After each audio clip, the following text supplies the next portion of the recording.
প্রিয় দর্শক, আপনারা দেখছেন এটিএন নিউজ। অপসনিন ফার্মা এর সৌজন্যে অ্যাসেড-বি association of clinical endocrinologist and diabetologist of Bangladesh এর উদ্যোগে ও সহযোগিতায় ওয়ার্ল্ড ডায়াবেটিস ডে উপলক্ষে এটিএন নিউজের বিশেষ ফোকাসড গ্রুপ ডিসকাশনে আপনাদের সবাইকে আমন্ত্রণ জানাচ্ছি। আমি ডক্টর ফাইজা রাহলা। দর্শক, আজ 14ই নভেম্বর, ওয়ার্ল্ড ডায়াবেটিস ডে। এই বিষয়টি মাথায় রেখে ডায়াবেটিস বিষয়ে আমরা সার্বিকভাবে নিজেরাও জানতে চাই, আপনাদেরকেও জানাতে চাই। ডায়াবেটিস সম্পর্কে, ডায়াবেটিস রোগের চিকিৎসা সম্পর্কে, কিভাবে আমরা ভালো থাকতে পারবো, এই বিষয়গুলো নিয়ে আপনাদেরকে জানাতে আজ আমাদের সাথে আছেন দেশের স্বনামধন্য চিকিৎসকরা। চলুন তাহলে আগে তাদের সাথে পরিচিত হই। আমাদের সাথে আজ যুক্ত হয়েছেন আমাদের এই আয়োজনে অধ্যাপক ডক্টর মোহাম্মদ ফরিদউদ্দিন, প্রতিষ্ঠাতা বিভাগীয় প্রধান, হরমোন ও ডায়াবেটিস বিভাগ, বাংলাদেশ মেডিকেল বিশ্ববিদ্যালয়, প্রেসিডেন্ট, অ্যাসেড-বি। অধ্যাপক ডক্টর ইন্দ্রজিৎ প্রসাদ, বিভাগীয় প্রধান, হরমোন ও ডায়াবেটিস বিভাগ, ঢাকা মেডিকেল কলেজ হাসপাতাল। আমাদের সাথে যুক্ত হয়েছেন অধ্যাপক ডক্টর এ.কে.এম. আমিনুল ইসলাম, বিভাগীয় প্রধান, হরমোন ও ডায়াবেটিস বিভাগ, স্যার সলিমুল্লাহ মেডিকেল কলেজ হাসপাতাল। Doctor MA. হালিম খান, সহযোগী অধ্যাপক, হরমোন ও ডায়াবেটিস বিভাগ, শহীদ সোহরাওয়ার্দী মেডিকেল কলেজ হাসপাতাল। ডক্টর মইনুল ইসলাম, সহযোগী অধ্যাপক, হরমোন ও ডায়াবেটিস বিভাগ, ঢাকা মেডিকেল কলেজ হাসপাতাল। আমাদের সাথে আজ আরও আছেন অধ্যাপক ডক্টর রুহুল আমিন, সাবেক বিভাগীয় প্রধান, হরমোন ও ডায়াবেটিস বিভাগ, ঢাকা মেডিকেল কলেজ হাসপাতাল। অধ্যাপক ডক্টর মীর মোশাররফ হোসেন, বিভাগীয় প্রধান, হরমোন ও ডায়াবেটিস বিভাগ, holy family red crescent medical college হাসপাতাল। ডক্টর মোহাম্মদ আতিকুর রহমান, সহযোগী অধ্যাপক, হরমোন ও ডায়াবেটিস বিভাগ, বাংলাদেশ নিউরোসায়েন্স হাসপাতাল। এবং আমাদের সাথে আজ আরও আছেন ডক্টর তাহমিনা ফেরদৌসি, এন্ডোক্রাইনোলজিস্ট, সরকারি কর্মচারী হাসপাতাল। আপনাদের সবাইকে আমাদের আজকের এই আয়োজনে অংশগ্রহণ করার জন্য আমি সবাইকে প্রথমেই অনেক ধন্যবাদ জানাতে চাই। আমরা আজকে কথা বলতে চাই ওয়ার্ল্ড ডায়াবেটিস ডে উপলক্ষে ডায়াবেটিস নিয়ে। ডায়াবেটিস শব্দটা আসলে কিছুটা হলেও পরিচিত, সবাই আমরা কিছু কিছু তথ্য জানি, তবে তার মধ্যে আসলে অনেক রকমের হয়তো ভুল তথ্য রয়ে যায় বা কিছুটা কম জানা থাকে। এই বিষয়টি মাথায় রেখে আসলে আমরা আমাদের দর্শকদেরকে অনেক কিছু জানাতে চাই, যেহেতু আসলে আপনাদেরকে আমরা পেয়েছি আমাদের আজকের এই আলোচনাতে। একেবারে শুরুতে স্যার আপনার কাছে আসতে চাই, এবং যদি আমরা ডায়াবেটিস নিয়ে বলতে চাই, একেবারে শুরুতে আসলে আপনি কি বলতে চাইবেন, ডায়াবেটিস সম্পর্কে সার্বিকভাবে কি বলার আছে, একেবারে সারাংশ একটা আলোচনা স্যার আপনার কাছ থেকে চাই। ধন্যবাদ আপনাকে। প্রিয় দেশবাসী, আসসালামু আলাইকুম। প্রথমে আমি ধন্যবাদ দিতে চাই আমাদের এটিএন নিউজকে, অপসনিনকে এবং দেশের বরেণ্য এন্ডোক্রাইনোলজিস্ট যারা আমাদের সাথে আসেন, অনেক সময় ব্যয় করে, ওদের সময় অনেক মূল্যবান, কিন্তু দেশের সাথে আমাদের সাথে ওনারা আছেন। ডায়াবেটিস আপনি বলছেন যে এখন ডায়াবেটিস হচ্ছে, ডায়াবেটিস সম্পর্কে আমরা জানি যে ডায়াবেটিস হচ্ছে সুগার বেশি, এটুকু সাধারণ মানুষরা জানে, ডায়াবেটিস মানে সুগার বেশি। এই যে বেশির একটা মাত্রা থাকে, আমি নর্মাল থেকে আরেকটু বেশি 3 ধাপ। আমি নর্মাল আরেকটু বেশি, তাহলে হচ্ছে আমি প্রি ডায়াবেটিস। যখন আমার এটা লেভেল হলো যে আমার ফাস্টিং প্লাজমা গ্লুকোজ যখন 7.8 অথবা তার বেশি, অথবা আমি গ্লুকোজ খেলাম, অথবা আমি র্যান্ডম পড়লাম যে আমার 11.1 বা তার বেশি, তাহলে পরে তখন আমি ডায়াবেটিক রেঞ্জে পৌঁছে গেলাম। কিন্তু এর আগে 3.5 থেকে 5.5 বা WHO এর ভাষা 6.1 পর্যন্ত, তাহলে আমি নর্মাল। তাহলে এই যে 5.1 বা 6.1 থেকে 7.8 এর মাঝামাঝি খালি পেটে, এটা হচ্ছে প্রি ডায়াবেটিস। এই যে প্রি ডায়াবেটিসটা হচ্ছে মানে ওই রেঞ্জ হচ্ছে, এখন তো ডায়াবেটিসের রেঞ্জ 7 যে 7 এর অ্যাবভ বলে ডায়াবেটিস। তাহলে আমরা যদি ধরি WHO এর ভাষা 6.1 থেকে বিলো 7, এইটা হলো প্রি ডায়াবেটিস। 7 এর উপরে হলো ফাস্টিং, এটা ডায়াবেটিস রেঞ্জে পৌঁছে গেলাম। এটা যদি আমরা ইনসিডেন্স বলি যে বাংলাদেশে এখন ওয়ার্ল্ড IDF এর হিসাব অনুসারে 13 থেকে 14%, কিন্তু আমাদের যে সমস্ত বাংলাদেশের রিসার্চ আছে তাতে দেখা গেছে এগুলো অনেক বেশি, অ্যারাউন্ড 20%। এখন বিভিন্ন গোষ্ঠী বিভিন্নভাবে এটা, এবং খুবই আনফর্চুনেট যে একদিনের বাচ্চা থেকে 100 বছরের মানে বুড়াবুড়ি সবাইরই এটা হইতে পারে, সব বয়সে এটা হইতে পারে, মহিলার হইতে পারে, পুরুষের হইতে পারে। এই যে প্রি ডায়াবেটিস যেটা বললাম, যে ডায়াবেটিস হয় না আগের স্টেজ, এটার রেট আরো বেশি, এটার হার আরো বেশি। যে এটা ডায়াবেটিসের চাইতেও এর রেট প্রায় 1.5 থেকে 2 গুণ বেশি বিভিন্ন জায়গায়। কিন্তু খুশির ব্যাপার হলো এই প্রি ডায়াবেটিস স্টেজটা হচ্ছে প্রিভেন্টেবল স্টেজ। আমি যদি এই ডায়াবেটিস স্টেজে ধরতে পারি তাহলে শুধু লাইফস্টাইল দিয়েই 50 to 60% লোকের ডায়াবেটিস প্রিভেন্ট করা সম্ভব বিনা পয়সায়। গরিব দেশের জন্য এটা বিরাট পাওনা। এই অ্যাওয়ারনেসটাই বিল্ড আপ করার দরকার আমার। আসুন, ডায়াবেটিস যেভাবে আগাচ্ছে, ডায়াবেটিসের কমপ্লিকেশন সম্পর্কে আমরা জানি যে যেখানেই যাবেন সেখানেই ডায়াবেটিস। আমরা প্রত্যন্ত অঞ্চলে যে ওদেরকে নিয়ে গ্রাম অঞ্চলে যে ক্যাম্প করে দেখছি, সেখানেও 7 থেকে 8% লোক গ্রামের কৃষক মানুষ, এদের ডায়াবেটিস। আমাদের পাহাড় অঞ্চলে যা দেখছি আমরা যে ডায়াবেটিসের সাথে প্রি ডায়াবেটিসের রেট আরও বেশি। আমাদের স্কুলের বাচ্চাদের উপর গবেষণা করা, সেখানে হচ্ছে এখন যারা ক্লাস 5-6-এর মোটা বাচ্চা, তাদের অ্যারাউন্ড 10% ডায়াবেটিস এবং অ্যারাউন্ড 20% হচ্ছে প্রি ডায়াবেটিস। তার মানে সুগার কত পার্সেন্ট বেশি? অ্যারাউন্ড 30%। এই যে ভয়াবহ অবস্থা, যে গড়ে বাইরে ডায়াবেটিস, সর্বক্ষেত্রে ডায়াবেটিস, একদিনের বাচ্চা থেকে শুরু করে মানে আবাল বৃদ্ধ বনিতা সবাই ডায়াবেটিস হচ্ছে, এটা আমাদের জন্য, সারা বিশ্বের জন্য ডায়াবেটিস চ্যালেঞ্জ, আমাদের জন্য চ্যালেঞ্জ। এই চ্যালেঞ্জকে সামনে রেখে মোকাবিলা করার জন্য, মানুষকে অ্যাওয়ার করার জন্য জাতিসংঘের উদ্যোগে 14ই নভেম্বর ওয়ার্ল্ড ডায়াবেটিস ডে পালন করা হচ্ছে। এটা অ্যাওয়ারনেস বিল্ড আপ করার যে এটা যেভাবে আগাচ্ছে এটা মানব জাতির জন্য হুমকি হয়ে, এটা চ্যালেঞ্জ হচ্ছে। এই চ্যালেঞ্জ মোকাবিলা করার জন্য আমাদের তৈরি হবে। তাহলে বাংলাদেশের প্রেক্ষাপটে যে গরিব দেশ, এখানে যদি এরকম 2 থেকে 3 কোটি লোকের সুগার বেশি হয়, ডায়াবেটিসই 1.5 কোটির মতো হয়, এদেরকে কিভাবে আমরা সামাল দিব? তাহলে আমাদের সামাল, আসুন ডায়াবেটিস হতে দিব না। তাহলে আমরা আগেই ডায়াবেটিস টেস্ট করি, আমার অবস্থা বুঝি, আমি প্রি ডায়াবেটিস না ডায়াবেটিস। প্রি ডায়াবেটিস হলে পরে লাইফস্টাইলে যাই, প্রিভেন্ট করি 50-60%। যার ডায়াবেটিস তার, বাংলাদেশ যদিও গরিব দেশ, কিন্তু ডায়াবেটিসের চিকিৎসার ক্ষেত্রে বাংলাদেশ অনেক আগে। আমাদের ইউনিভার্সিটি থেকে শুরু করে গ্রাম অঞ্চল যেখানে কমিউনিটি হেলথ, সেখানেও কিন্তু সুগার টেস্ট করা যায়। এখন সরকারের মানে বিভিন্ন প্রজেক্টের মাধ্যমে এমনকি উপজেলায় যে সমস্ত বাচ্চারা ডায়াবেটিস ইনসুলিন নির্ভরশীল, ইনসুলিন ছাড়া ওরা বাঁচবেই না, এদেরকে বিনামূল্যে ইনসুলিন দেওয়া, চিকিৎসা দেওয়ার সুযোগ আছে। সেদিক দিয়ে আমরা ভাগ্যবান। এখন আমাদের উপজেলা এনসিডির মাধ্যমে বিনামূল্যে ডায়াবেটিসের ওষুধ দেওয়া হচ্ছে, এগুলি থেকে আমরা ভাগ্যবান। এখন এটাকে আমাদের অ্যাওয়ারনেস দরকার। অনেক লোকই জানে না। আমরা মনে করি যে বিভিন্ন জায়গায় যেখানে ডায়াবেটিস নামেই আছে ওইখানেই বোধহয় চিকিৎসা, অন্য জায়গায় নেই। আসলে বাংলাদেশের সব government medical college, private medical college, সব জায়গায় ডায়াবেটিসের চিকিৎসা হয়। তো জনগণকে বলা যে আপনি যে যেখানেই থাকেন তার নিয়ারেস্ট হাসপাতালে আপনি যা এই ডায়াবেটিসের চিকিৎসার সুযোগ নেন। ওইখানে ডাক্তারই আপনাকে বলবে যে আপনি কোথায় যাবেন, কোথায় যা বিশেষায়িত চিকিৎসা নেবেন। ডায়াবেটিস চিকিৎসার জন্য বিদেশে যাওয়ার কোনো প্রয়োজন নাই, আমাদের দেশে এগুলি সম্ভব। এবং এই সুচিকিৎসা যেরকম নিশ্চিত করা, এটা সকলেরই দায়িত্ব, সরকারের দায়িত্ব, এজেন্সিগুলির দায়িত্ব, সমিতিগুলির দায়িত্ব, অ্যাসোসিয়েশনগুলির দায়িত্ব। ঠিক অপচিকিৎসা রহিত করাও কিন্তু সবারই দায়িত্ব। জনগণ তো বুঝবে না কোন চিকিৎসায় সে ভালো হবে। সে যদি মনে করে যে এটা খাইলে পরে ধনন্তরে আমি ভালো হয়ে যাবে, সে তো ওদিকে আকৃষ্ট হবেই। কিন্তু এটাকে নিষেধ করার দায়িত্ব কার? সরকারের এবং সুশীল সমাজের, অ্যাসোসিয়েশন, সোসাইটি, এদের সবারই এটা নৈতিক দায়িত্ব যে হ্যাঁ, হাকে হা বলা, নাকে না বলা, এটা হলো সকলেরই দায়িত্ব। আজকে এই সব কিছু নিয়ে আমাদের ডায়াবেটিসের সমস্যা, এর সমাধান কি, কি কুসংস্কার, এগুলি থেকে আমরা কিভাবে উত্তরণ পাবো, এগুলি নিয়ে আজকের এই আলোচনা। আমরা আশা করছি আমাদের সাথে থাকুন, শুনুন, নিজেও জানুন, অন্যকেও জানানোর চেষ্টা করেন। এই সবই হচ্ছে, যেহেতু মানব কল্যাণে এই জ্ঞানটা, এটা সৎকায় জারিয়ার অংশ। সকলকে ধন্যবাদ। স্যার, আপনাকে অনেক ধন্যবাদ ডায়াবেটিস সম্পর্কে আমাদেরকে এতগুলো তথ্য দেওয়ার জন্য। অধ্যাপক ডক্টর রুহুল আমিন স্যার, এবারে আপনার কাছে আসতে চাই। আমরা ইতিমধ্যে যেটি শুনেছি যে বাংলাদেশের মতো একটি দেশে কিন্তু 2 থেকে 3 কোটি মানুষ এরই মধ্যে ডায়াবেটিসে আক্রান্ত।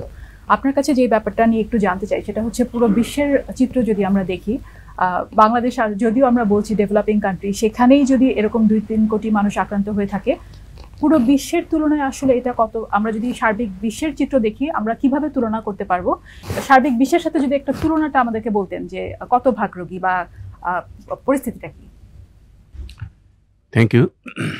আমরা একটু আগে স্যার বললেন, আপনারা শুনছেন যে প্রায় 13% থেকে 14% রোগী মানুষ আসলে বাংলাদেশে ডায়াবেটিস আক্রান্ত। আপনি যেটা বললেন 3 কোটি, এটা হচ্ছে প্রিভ্যালেন্স বা ডায়াবেটিস পেশেন্ট সহ বাংলাদেশে প্রিভ্যালেন্স বাড়ছে। বিশ্বের হিসাবে আমাদের স্থান এখন 8ম। হয়তো খুব তাড়াতাড়ি আমাদের এইটা উত্তরণ হবে। এই উত্তরণটা কিন্তু ভালো না, অর্থাৎ আমরা 7ম পজিশনে চলে যাব। এটার বড় একটা কারণ যে আমাদের দেশে যে অর্থনৈতিক কিছু উন্নতি হয়েছে, তার সাথে সাথে সচেতনতা সেইভাবে গড়ে ওঠে না। আর আপনারা যে বার্ডেনের কথা বলছেন, আমি মেইনলি যেটা বলতে চাচ্ছি যে বার্ডেনটা কোথায় কোথায় আছে। একটা হচ্ছে যে আমাদের ডায়াবেটিস হার তো শুনলেন, এরপরে ডায়াবেটিসের কিছু কমপ্লিকেশন আছে যেগুলোও আমাদের জন্য একটা বোঝা। যেরকম নিউরোপ্যাথি বা ডায়াবেটিক ফুড যদি আমরা ধরি, তাহলে 3 থেকে 4% ডায়াবেটিক পেশেন্টের ডায়াবেটিক ফুড হয়, তার ফুড আলসার হয়। আর যদি আমরা বলি যে নিউরোপ্যাথি মানে আমরা আমাদের যারা প্র্যাকটিস করি ডায়াবেটিসের উপর, তারা দেখি বেশিরভাগ লোকজনই বলে যে পায়ে জ্বালা পোড়া, হাত পায়ে জ্বালা পোড়া ইত্যাদি, এই ধরনের যে সমস্যা, তাদের সংখ্যা প্রায় বিভিন্ন জায়গায় বিভিন্ন রকম রিসার্চ আছে, 20 থেকে 30% ডায়াবেটিসের রোগীর এই সমস্যা আছে। আর চোখের সমস্যার ক্ষেত্রে ডায়াবেটিক রেটিনোপ্যাথি, আপনি বোঝেন একটা মানুষের যদি চোখ না থাকে তাহলে তার দুনিয়াটাই অন্ধকার। অসীম বিশ্ব থেকে শুরু করে তারা একেবারে একটা সীমাবদ্ধ জীবনে চলে আসে, তাই না? আমি যদি আকাশের দিকে তাকাই, সমস্ত বিশ্ব দেখতে পাচ্ছি, আমার অসীম জায়গা, কিন্তু যখন আমার চোখ নাই, দুনিয়াটাই নাই। তো সেই ডায়াবেটিক রেটিনোপ্যাথি প্রায় 20%। এমনকি ডায়াবেটিক কিডনি ডিজিজ, আমরা যেটা আগেও এত ছিল না, আগে আমরা যখন মানে এমবিবিএস লেভেলে পড়াশোনা করছি, তখন কিন্তু এখন যেটা দেখানো হচ্ছে যে 20%-এর মতো ডায়াবেটিক কিডনি ডিজিজ, এত লোক ছিল না। তার কতগুলি কারণ আছে। কারণ আমাদের যে এই যে লাইফ এক্সপেক্টেন্সি, আমাদের যে গড় আয়ুটা বাড়ছে। গড় আয়ু বাড়ার ফলে, যার ফলে যতদিন ডায়াবেটিক নিয়ে একটা মানুষ থাকবে এবং যত তার কন্ট্রোল কম থাকবে, সে তত কমপ্লিকেশনে ভুগবে। এই কারণে ডায়াবেটিক যে কিডনি ডিজিজগুলি, আমরা সিকেডি বলি, এই কিডনি ডিজিজের সংখ্যাও বাড়ছে। এটাও আপনি চিন্তা করেন যে ডায়াবেটিস রোগী যারা আছে তাদের 20%। তারপরে আরও সমস্যা যেরকম আছে, হার্ট ডিজিজ, হাইপারটেনশন, এগুলির সাথে ডায়াবেটিসের ওতপ্রোতভাবে তাদের সম্পর্ক আছে।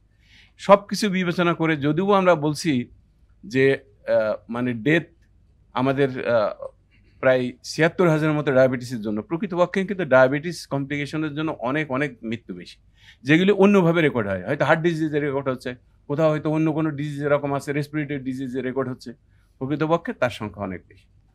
আর বোঝা যে আমরা আমাদের ডায়াবেটিক্স বোঝা, আর একটা জিনিস হচ্ছে যে টাকা পয়সার ব্যাপারে বলা হচ্ছে যে আমাদের বাংলাদেশে পার পার্সনের পার ইয়ার খরচ হচ্ছে প্রায় $300, মানে প্রায় বাংলাদেশি টাকা কত, প্রায় 1 লাখ টাকার মতো প্রতি বছর। হয়তো সবাই টের পায় না।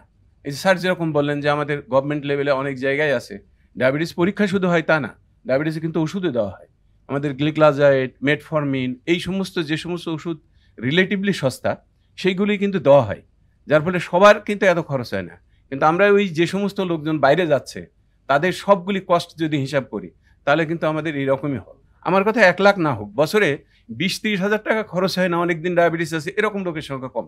কারণ আপনার সে আসছে, ডাক্তারের পয়সা দিচ্ছে, আসা যাওয়ার খরচ, তার সময় নষ্ট হচ্ছে, তারপরে তার পরীক্ষা নিরীক্ষা করা হচ্ছে।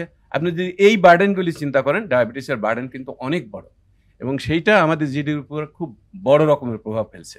এবং আমাদের আজকে যে মেইনলি আইডিএফের আজকের প্রতিপাদ্য বিষয় ছিল যে ওয়ার্ক প্লেসে ডায়াবেটিস, মানে আমরা যারা কাজে থাকি, যে এই কাজের লোকদের কত লোকের ডায়াবেটিস হয়, এগুলি প্রায় আপনার ডায়াবেটিস লোকজনের যারা আছে তাদের প্রায় 60% লোক এরা আমরা কর্মের ভিতরে আছি। জি, আমি কর্মক্ষেত্রে ডায়াবেটিস নিয়ে একটু পরে বলতে চাই, তার আগে আপনার কাছে আরেকটা একটু কোশ্চেন রাখতে চাই। যেটা আপনি বলেছিলেন যে আমাদের দেশের সাধারণ মানুষের অর্থনৈতিক সক্ষমতা বেড়েছে, কিন্তু সেই অনুযায়ী মানুষজন সচেতন হয়নি, বিশেষ করে স্বাস্থ্য নিয়ে তারা সচেতন হয়নি।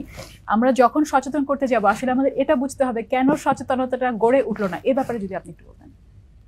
এইগুলি তো অনেক পিটফল আছে, সচেতনতা গড়ে ওঠে নাই। মানে আমাদের গড়ে উঠছে, কিন্তু সেভাবে আমরা যতটুকু জানি ততটুকু মানি না, এটাও একটা ব্যাপার। সচেতনতা গড়ে না ওঠার কতগুলি কারণ হচ্ছে, আমরা যারা সচেতন করতে চায় তারা এইখান থেকে যে সচেতন করলে তাদের সমস্যা হতে পারে, এরকম মনে হয় একটা কারণ থাকতে পারে।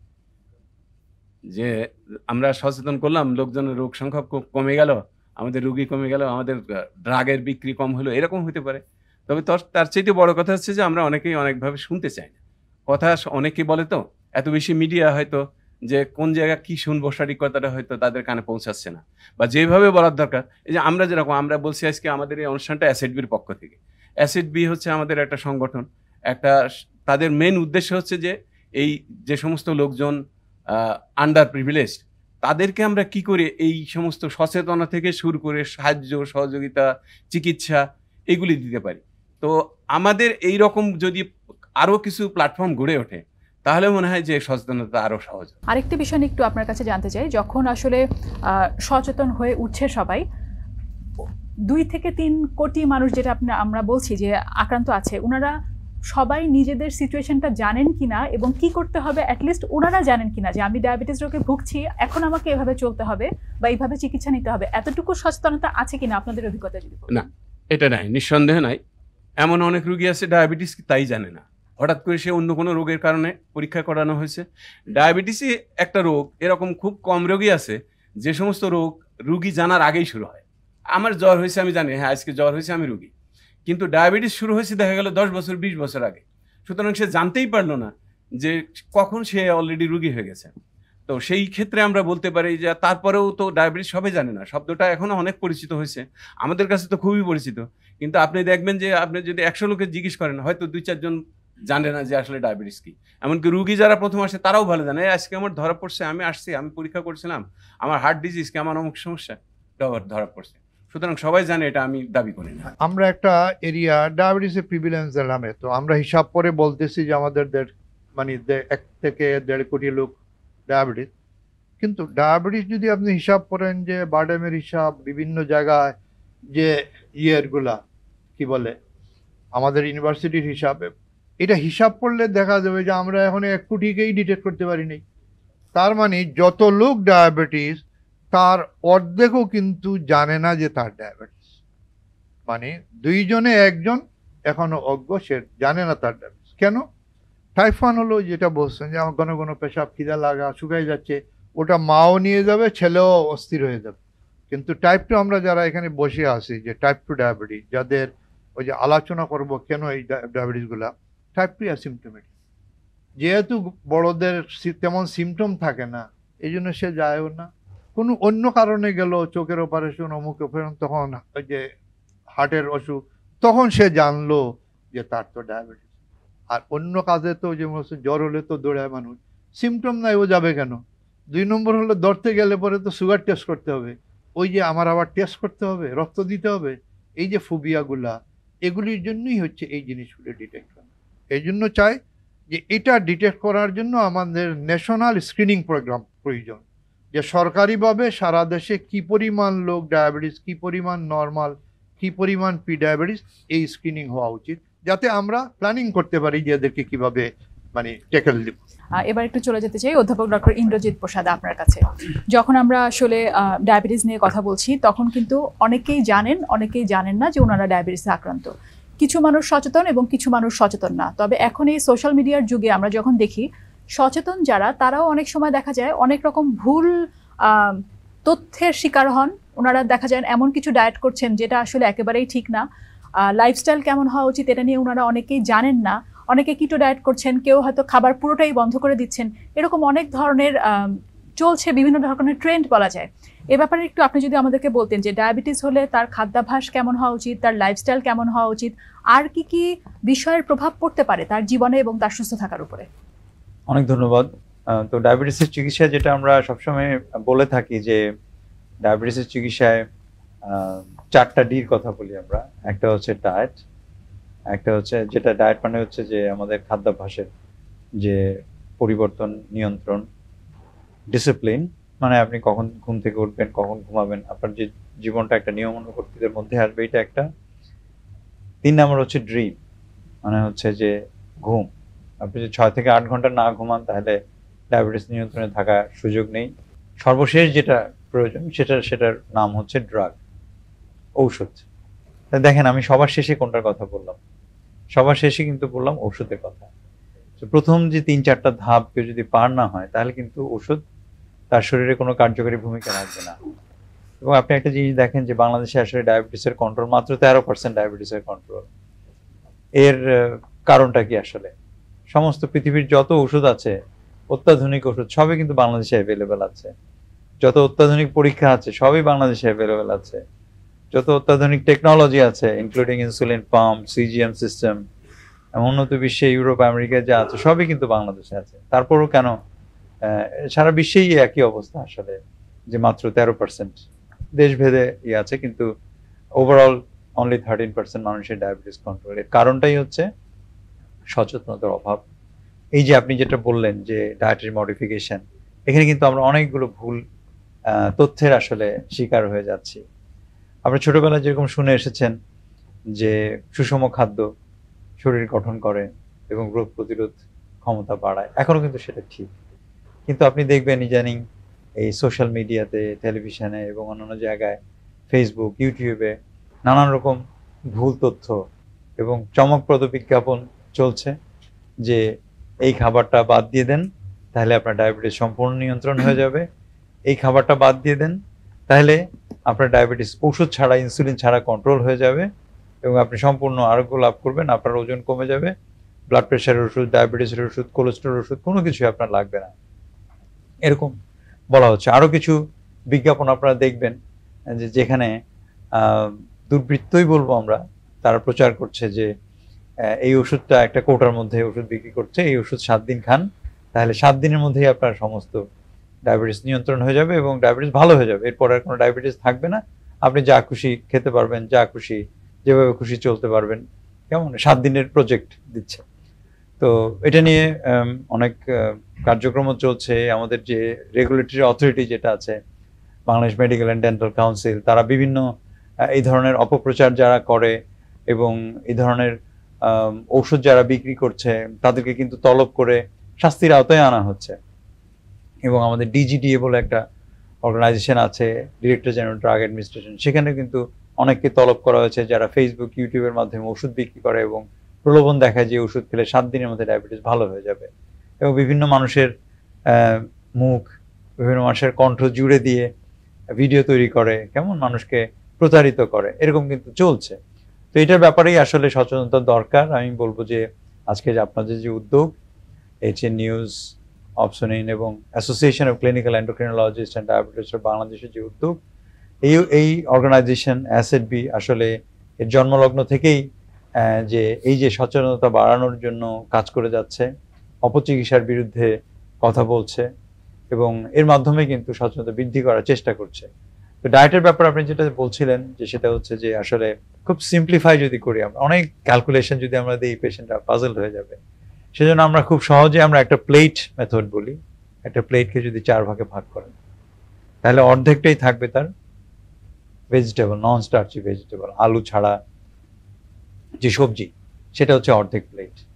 আর বাকি অর্ধেকটাকে 2 ভাগ করেন, মানে 4 ভাগের 1 ভাগ থাকবে কার্বোহাইড্রেট, ভাত এবং রুটি, আর বাকি 4 ভাগ থাকবে প্রোটিন। এইভাবে যদি আপনার প্লেট মেথডে খুব সহজে যদি একটা রুগীকে আপনি বুঝিয়ে দেন তাহলে কিন্তু সে তার খাদ্যাভ্যাসটা কিন্তু সুন্দরভাবে সে নিয়ন্ত্রণ করতে পারে। আমরা বলি যে স্মল ফ্রিকোয়েন্ট ফিডিং, অল্প অল্প করে বারবার খাওয়া। ইদানিং চলে এসছে যে কেটো ডায়েট, এখানে আপনি ভাত বন্ধ করে দেন, রুটি বন্ধ করে দেন, শুধুমাত্র মাছ, মাংস, সবজি খান, তাহলে আপনার ডায়াবেটিস ভালো হয়ে যায়। এটা একটা সম্পূর্ণ ভুল ধারণা এবং আপনি শুনে আশ্চর্য হবেন যে এর যে মুদ্রার অপর পিঠ যেটা, সেখানে দেখা যাচ্ছে যে প্রায় 25,000 পেশেন্টকে নিয়ে গবেষণা করেছে প্রায় 11 বছর ধরে। সেখানে দেখা গেছে যারা এই ধরনের কেটো ডায়েটে অভ্যস্ত হচ্ছে তারা কিন্তু আলটিমেটলি 52% মানুষ মৃত্যুর ঝুঁকি পড়ে যাচ্ছে শুধুমাত্র হার্ট অ্যাটাক হয়ে, 50% মানুষ ব্রেন স্ট্রোক বেড়ে যাচ্ছে, মৃত্যু হচ্ছে 50% মানুষের অতিরিক্ত এই ব্রেন স্ট্রোকের কারণে, এবং 35% মানুষের কিন্তু শরীরের যে কোনো একটা অঙ্গে কিন্তু ক্যান্সার দেখা দিচ্ছে এই কেটো ডায়েটের কারণে। সুতরাং এটা আমাদেরকে পরিহার করতে হবে। আরেকটা আসছে ইদানিং ইন্টারমিটেন্ট ফাস্টিং। একজন ডায়াবেটিসের রোগী যখন ইন্টারমিটেন্ট ফাস্টিং করে, সে নানা রকম ওষুধের মধ্যে আছে, আমরা বলি অল্প অল্প করে বারবার খাওয়ানো, ওষুধের কিন্তু পার্শ্ব প্রতিক্রিয়ার মধ্যে আছে সুগার অনেক নেমে যাওয়া, যারা ইন্টারমিডিয়েন্ট ফাস্টিং করবেন তাদের এই যে মাঝখানে যে খাবারের গ্যাপটা হয়ে যাচ্ছে, এখানে কিন্তু হাইপোগ্লাইসেমিয়া মৃত্যুর ঝুঁকিও হয়। সেজন্য ইন্টারমিডিয়েন্ট ফাস্টিং, কেটো ডায়েটস, এগুলো কিন্তু ফ্যাট ফুড হিসেবে আমরা বলি। এটা একটা ফ্যাশনেবল খাবার যেটা আসলে মানুষকে তেমন একটা সহযোগিতা করে না, উল্টো এটার কারণে নানান রকম পার্শ্ব প্রতিক্রিয়ার মধ্যে কিন্তু মানুষ পড়ে যায়। এই association of clinical endocrinologist Bangladesh এটা কিন্তু এর জন্মলগ্ন থেকেই কিন্তু মানুষকে সচেতন করে আসছে এবং এই ধরনের অপপ্রচারের বিরুদ্ধে কিন্তু কথা বলে আসছে, এবং এর বদৌলতে কিন্তু আমরা অনেকের মধ্যে সচেতনতা দেখছি এবং এই ট্রেন্ডও কিন্তু অনেকটা কমে এসছে। আমরা যেটা দেখতে পাচ্ছি যে রুগীরা এসেই বলতেছে, স্যার আমি তো এটা ভুল করে ফেলছি। আমি কি ভুল করেছেন? বলে যে আমি তো গোপনে কাউকে না জানিয়ে আমি ভাত রুটি বন্ধ করে দিয়ে ডায়াবেটিস কন্ট্রোল করার চেষ্টা করছিলাম, এখন তো দেখি আমার কিডনির পয়েন্ট বেড়ে গেছে। কেউ কেউ বলছে আমার পেটে প্রচন্ড ব্যথা হয়েছে, প্যানক্রিয়াটাইটিস হয়ে হাসপাতালে ভর্তি হয়েছে, কেউ বলছে আমার হার্ট অ্যাটাক হয়ে আমি সিসিউতে ভর্তি হয়েছিলাম এই ধরনের ডায়েট করতে গিয়ে। তো এই যে জটিলতাগুলো তৈরি হয় সেগুলোকে আমাদেরকেই আসলে ম্যানেজ করতে হয়। সেজন্য এই অপপ্রচারের বিরুদ্ধে এটিএন নিউজের মাধ্যমে আমরা আসলে আমাদের জনসাধারণ আছে সবাইকে আমরা সচেতন করতে যাই, তারা যেন এই ধরনের অপপ্রচার থেকে বের হয়ে আসেন। সঠিক তথ্য জানার জন্য আপনার নিকটবর্তী চিকিৎসক আপনার সব থেকে ভালো বন্ধু। আপনি গ্রামে থাকেন, গঞ্জে থাকেন, উপজেলায় থাকেন, শহরে থাকেন, প্রত্যেকটা সেক্টরে কিন্তু আমাদের চিকিৎসক রয়েছেন, এমবিবিএস ডাক্তার রয়েছেন। তাদের ক্ষেত্রে যদি সমস্যা হয় সেক্ষেত্রে উপজেলা স্বাস্থ্য কমপ্লেক্স থেকে জেলা হাসপাতাল, জেলা হাসপাতাল থেকে মেডিকেল কলেজ হাসপাতাল, বেশিরভাগ ক্ষেত্রেই কিন্তু আমাদের এন্ডোক্রিনোলজিস্ট যেটাকে বলে ডায়াবেটিস, থাইরয়েড ও হরমোন রোগ বিশেষজ্ঞ রয়েছেন। তাদের সাথে পরামর্শ করে আপনারা কিন্তু সঠিক তথ্য পেতে পারেন এবং এই সঠিক তথ্যের মাধ্যমে কিন্তু আপনারা নিজেদেরকে সেভ করতে পারবেন, আপনার পরিবারকে সেভ করতে পারবেন। সে আহ্বান জানিয়ে আমার বক্তব্য শেষ করছি। আপনাকে অনেক ধন্যবাদ এই যে লাইফস্টাইল এবং ফুড হ্যাবিট নিয়ে এত কিছু জানিয়েছেন, অনেক ধন্যবাদ। অধ্যাপক ডক্টর এ.কে.এম. আমিনুল ইসলাম, এবারে আপনার কাছে আসতে চাই। এই বছরের এই যে ওয়ার্ল্ড ডায়াবেটিস ডে, এই বছরের প্রতিপাদ্য বিষয়টি যেটা আমরা এরই মধ্যে শুনেছি, কর্মক্ষেত্রে ডায়াবেটিসের সচেতনতা, এই বিষয়টি আসলে কিভাবে আসলে কর্মক্ষেত্রে আমরা সচেতন হব এবং এই সচেতনতা বৃদ্ধির মাধ্যমে কিভাবে আমরা উপকৃত হব, এই ব্যাপারগুলো নিয়ে যদি একটু বলতেন। ধন্যবাদ। আপনি জানেন যে আমাদের যে আজকের যে এবার যে ডায়াবেটিস দিবসের প্রতিপাদ্য, সেটার মধ্যে আছে হচ্ছে কর্মক্ষেত্রে ডায়াবেটিস জানুন এবং পদক্ষেপ নিন। তাহলে কেন আমরা আসলে কর্মক্ষেত্রে ডায়াবেটিস নিয়ে কথা বলছি? আসলে কর্মক্ষেত্রে এবং ডায়াবেটিসটা এখন খুবই প্রাসঙ্গিক এই কারণে যে আমরা যদি দেখি যে আমাদের কর্মজীবী যারা মানুষ আছেন তারা প্রায় 8 থেকে 10 ঘন্টা, কেউ কেউ 12 ঘন্টা কিন্তু তারা কর্মক্ষেত্রে অবস্থান করছেন। এবং আপনি যদি আমাদের কর্মক্ষেত্রগুলোকে বিবেচনা করেন বা কর্মস্থলকে বিবেচনা করেন, তাহলে দেখবেন যে এখানে কিন্তু আমাদের বেশিরভাগ কাজই কিন্তু আমরা নিশ্চল অবস্থায় করছি, নিষ্ক্রিয় অবস্থায় করছি, কম্পিউটারের সামনে বসে থাকছি, টেবিল জব করছি। এগুলো কিন্তু আমাদের জন্য ক্ষতির কারণ এবং ডায়াবেটিস ঝুঁকির কারণ। আপনি যদি দেখেন যে আমরা যখন বসে থাকি, বসে কাজ করি, অনেকক্ষণ ধরে নড়াচড়া না করি, তখন যেটা হয় যে আমাদের কিন্তু ওজন বেড়ে যায় এবং ওজন বেড়ে যাওয়ার সঙ্গে সঙ্গে কিন্তু ইনসুলিনের যে কার্যকারিতা আমাদের শরীরে সেটা কিন্তু কমে যায় এবং এই ইনসুলিনের কার্যকারিতা কমে যাওয়ার কারণে আমাদের রক্তে গ্লুকোজের পরিমাণটা বেড়ে যায়, যার ফলে যাদের ডায়াবেটিস নেই তাদের যেমন ডায়াবেটিস ঝুঁকি বেড়ে যায়, আবার যাদের ডায়াবেটিস আছে তাদের কিন্তু ডায়াবেটিসটা অনিয়ন্ত্রিত হয়ে যায়। তাহলে আমরা বুঝতে পারলাম যে এই যে কর্মক্ষেত্র বা কর্মস্থল, সেখানে কিন্তু আমাদের ডায়াবেটিস জন্য আসলে ঝুঁকিপূর্ণ একটা পরিবেশ বিরাজ করছে। তার মানে আমাদের যে কর্মস্থল বা কর্মপরিবেশ সেটা কিন্তু কখনোই আমাদের ডায়াবেটিস নিয়ন্ত্রণের জন্য বা সহায়ক না। এই জন্যই আমাদের এই প্রাসঙ্গিকতা যে এবার আমরা কথা বলছি কর্মক্ষেত্রে ডায়াবেটিস নিয়ে। এখন তাহলে যদি বলেন যে তাহলে আমরা কর্মক্ষেত্রের পরিবেশ আমরা তাহলে কিভাবে আমরা ডায়াবেটিস থেকে আমরা মুক্ত পেতে পারি, তাহলে আমাদের কিছু পরিবর্তন আসলে আনতে হবে। আমাদের কর্মক্ষেত্রগুলোকে ডায়াবেটিস প্রতিরোধী করতে হবে, ডায়াবেটিস নিয়ন্ত্রণ বান্ধব করতে হবে। সেটা আমরা কিভাবে করতে পারবো? সেটা আমরা যেটা করতে পারি সেটা হচ্ছে যে আমাদের যখন আমরা বসে কাজ করি দীর্ঘ সময় ধরে, সেই সময়টাকে কমিয়ে আনতে হবে। বলা হয় যে 1 ঘন্টা পর পর আপনি 5 মিনিটের বিরতি নেবেন এবং তারপর সেখানে হয়তো আপনি একটু স্ট্রেচিং করলেন বা হালকা ব্যায়াম করলেন, তারপর আপনি আবার কাজে মনোনিবেশ করলেন। এতে হবে কি যে আপনার নিষ্ক্রিয় সময়ের পরিমাণটা কিন্তু কমে যাবে, আবার নিষ্ক্রিয় সময়টা পরিমাণ কমে গেলে আপনার ডায়াবেটিস ঝুঁকিটা কিন্তু কমে যাবে। এর বাইরে আমরা যখন একটা কর্মক্ষেত্রে দেখি বা কর্মস্থলে যাই, আমরা দেখি যে সব লিফটের ব্যবহার। এখন বহুতল ভবন সারা কর্মক্ষেত্র হয় না, তো সেখানে দেখা যাচ্ছে 2 তলা 3 তলার জন্য মানুষ লাইন ধরে দাঁড়িয়ে আছে লিফটের জন্য। অথচ সিঁড়ি যদি থাকতো, ইউজ করতো, সিঁড়ি ব্যবহার করলে কিন্তু তার একটু পরিশ্রম হলে কিন্তু তার কিন্তু ক্যালোরি খরচ হতো, ডায়াবেটিসের ঝুঁকি কমে যেত, ডায়াবেটিস নিয়ন্ত্রণের সাথে সাহায্য করতো। এবং আমাদের কর্মক্ষেত্রে অনেকগুলোতে কিন্তু সিঁড়ির ব্যবস্থা খুব ভালো ব্যবস্থা নাই। তো আমরা আসলে আমাদের কর্মক্ষেত্রের জন্য ভালো সিঁড়ির ব্যবস্থা করতে হবে। শুধু ব্যবস্থা করলেই হবে না, যেটা বলছিলাম যে সচেতনতা বাড়াতে হবে, সিঁড়ি ব্যবহারে সবাইকে অভ্যস্ত করে তুলতে হবে। এবং লিফটে বলতে হবে যে শুধুমাত্র জরুরি প্রয়োজনে লিফটটা ব্যবহার করা হবে। এবং যদি আমরা অল্প তলায় ভ্রমণ করি, 2 তলা 3 তলা 4 তলা 5 তলা, তাহলে আমরা যেন লিফট ব্যবহার না করে আমরা যেন সিঁড়ি ব্যবহার করি। তাতে হবে কি, আমার প্রতিদিন যদি আমি কিছু কিছু করে খরচ করি তাহলে কিন্তু আমার ক্যালোরি অনেকটাই আমি খরচ করতে পারবো, এবং আমার ক্যালোরি জমা কম হবে, আমার ওজন কম বাড়বে, এবং সেটা কিন্তু আমার ডায়াবেটিসের ঝুঁকি কমাবে। আমাদের কর্মপরিবেশে দেখা যায় আমরা অনেক সময় খুব মানসিক চাপ নিয়ে কাজ করি, সেটা কিন্তু মানসিক যে কোনো চাপ কিন্তু আমাদের হরমোনের তারতম্য ঘটায়, এবং সেখান থেকে কিন্তু আপনার ডায়াবেটিসের প্রবণতাটা বেড়ে যায়। তাহলে যদি মানসিক চাপহীন মুক্ত কাজ করতে চায় তাহলে কিন্তু আমাদের পারস্পরিক যে সম্পর্ক, আমাদের সহকর্মীদের সাথে, আমাদের ঊর্ধ্বতন অধস্তনদের সাথে যদি আমাদের স্বাভাবিক সম্পর্ক বা একটা আত্মিক সম্পর্ক বা হৃদ্যিক সম্পর্ক যদি তৈরি করতে পারি, তাহলে কিন্তু আমার মানসিক চাপটা কিন্তু কমে যাবে, যেটা কিন্তু আমার জন্য কর্মপরিবেশে ডায়াবেটিস প্রতিরোধে ভূমিকা রাখবে। এর বাইরেও যদি আমরা বলি যে আমাদের অনেক সময় দেখা যায় অফিসের মধ্যে নানা রকমের আয়োজন থাকে, সেখানে ভোজন হয়, ভোজনে আসলে অতি ভোজন হয়। তো আমরা যদি সেই সমস্ত অনুষ্ঠানগুলোতে স্বাস্থ্যকর খাবারের ব্যবস্থা করি, বা অনেক দেখা যায় অফিসে লাঞ্চ বা দুপুরের খাবার সরবরাহ করা হয়, সেই খাবারগুলোকে যদি আমরা স্বাস্থ্যকর করে তুলতে পারি, সুষম, যেটা আমাদের প্রফেসর ইন্দ্রজিৎ বললেন, যদি আমরা সুষম খাবার, যেভাবে আমরা প্লেট সিস্টেমের কথা আমরা বলি, প্রমোট করছি, যে আমরা যদি সুষম খাবার, আমরা কার্বোহাইড্রেট একটু পরিমাণ কমিয়ে দিয়ে আমিষ বা সবজি এবং তাজা ফল সেগুলো কিন্তু বাড়াতে পারি খাবারের মধ্যে, তাহলে কিন্তু সেগুলো আমাদের কিন্তু ডায়াবেটিস প্রতিরোধে ভূমিকা রাখবে। তাহলে কর্মক্ষেত্রে আমরা দেখতে পেলাম যে আসলে অনেক কিছুই আমাদের করার আছে। আমরা নিজেরা যদি একটু সচেতন হই, আমি নিজে যদি চিন্তা করি যে আমি আসলে সারাদিনে আমার কর্মক্ষেত্রে কতটুকু ক্যালোরি খরচ করতে পারছি, তাহলে কিন্তু আমি কর্মক্ষেত্রে আমার যে জন্য যে পরিবেশ, সহায়ক পরিবেশ, সেটা কিন্তু সৃষ্টি করতে পারবো। আমি সিঁড়ি ব্যবহার করছি কিনা, আমি টেবিলে বেশি সময় বসে থাকছি কিনা, আমি কতটা সময় আমি করছি। তারপরে কর্মক্ষেত্রে যাওয়া আসার ব্যাপারটা কিন্তু আমরা কাজে লাগাতে পারি। যেমন আমরা যখন কর্মক্ষেত্রে যাই তখন আমাদের তাড়া থাকে, বাট যখন আমি বাসায় যাই সেই সময়টা যদি আমি দেখা গেলো যে আমি 30 মিনিট যদি হাঁটি, তাহলে কিন্তু সারাদিনের যে হাঁটা সেটা কিন্তু আমার হয়ে যাচ্ছে। বলা হয় যে যদি কেউ প্রতিদিন 30 মিনিট হাঁটে তাহলে কিন্তু ডায়াবেটিসের সম্ভাবনাটা অনেকটাই কমে যায়। ইভেন আমরা যখন ডায়াবেটিস রোগীদের কথা বলি তাদের কিন্তু আমরা বলি যে আপনি প্রতিদিন কমপক্ষে 30 মিনিট আপনি জোরে হাঁটবেন। তাহলে যখন আমি আমার কর্মস্থল থেকে বাসায় যাচ্ছি সেই সময়টা যদি আমি যে সময় 30 মিনিট করে হেঁটে ফেলি, তাহলে কিন্তু আমার ডায়াবেটিসের যে সম্ভাবনাটা কিন্তু কমে যাচ্ছে। তো কাজে আমি মনে করি যে আসলে সচেতনতা যেমন সামাজিকভাবে আমাদের করতে হবে, গোষ্ঠীগতভাবে করতে হবে, তেমনি আসলে নিজের আত্মসচেতনতাটা কিন্তু জরুরি, যে আমি আসলে ডায়াবেটিসের জন্য, আমার নিজের ডায়াবেটিস প্রতিরোধের জন্য আমি কতটুকু করছি। আর আমি করার পাশাপাশি আমি আমার আশেপাশে যারা আছেন, আমার সহকর্মী হতে পারেন বা আমার যারা অধস্তন হতে পারেন বা আমার ঊর্ধ্বতন করতে পারেন, তাদের ডায়াবেটিস প্রতিরোধের জন্য আমি কতটা ভূমিকা রাখছি। আসলে এই সব সার্বিক বিষয়গুলোর জন্য, কারণ ডায়াবেটিসের বোঝা আসলে অনেক বেশি। আমরা জানতে পারলাম ইতিমধ্যে যে আমাদের প্রায় বলা হচ্ছে যে 1.5 কোটি তো আক্রান্তই, তারপরে আরো যারা আছে 1.5 থেকে 2 কোটি আমরা জানি না যারা ডায়াবেটিস আছে। তো এই যে এত বিপুল জনগোষ্ঠী, তাদের চিকিৎসার ভার আমাদের মতো দেশের পক্ষে বহন করা কিন্তু কঠিন। তো কাজে আমাদের সবচেয়ে বেশি জোর দিতে হবে প্রতিরোধের ক্ষেত্রে।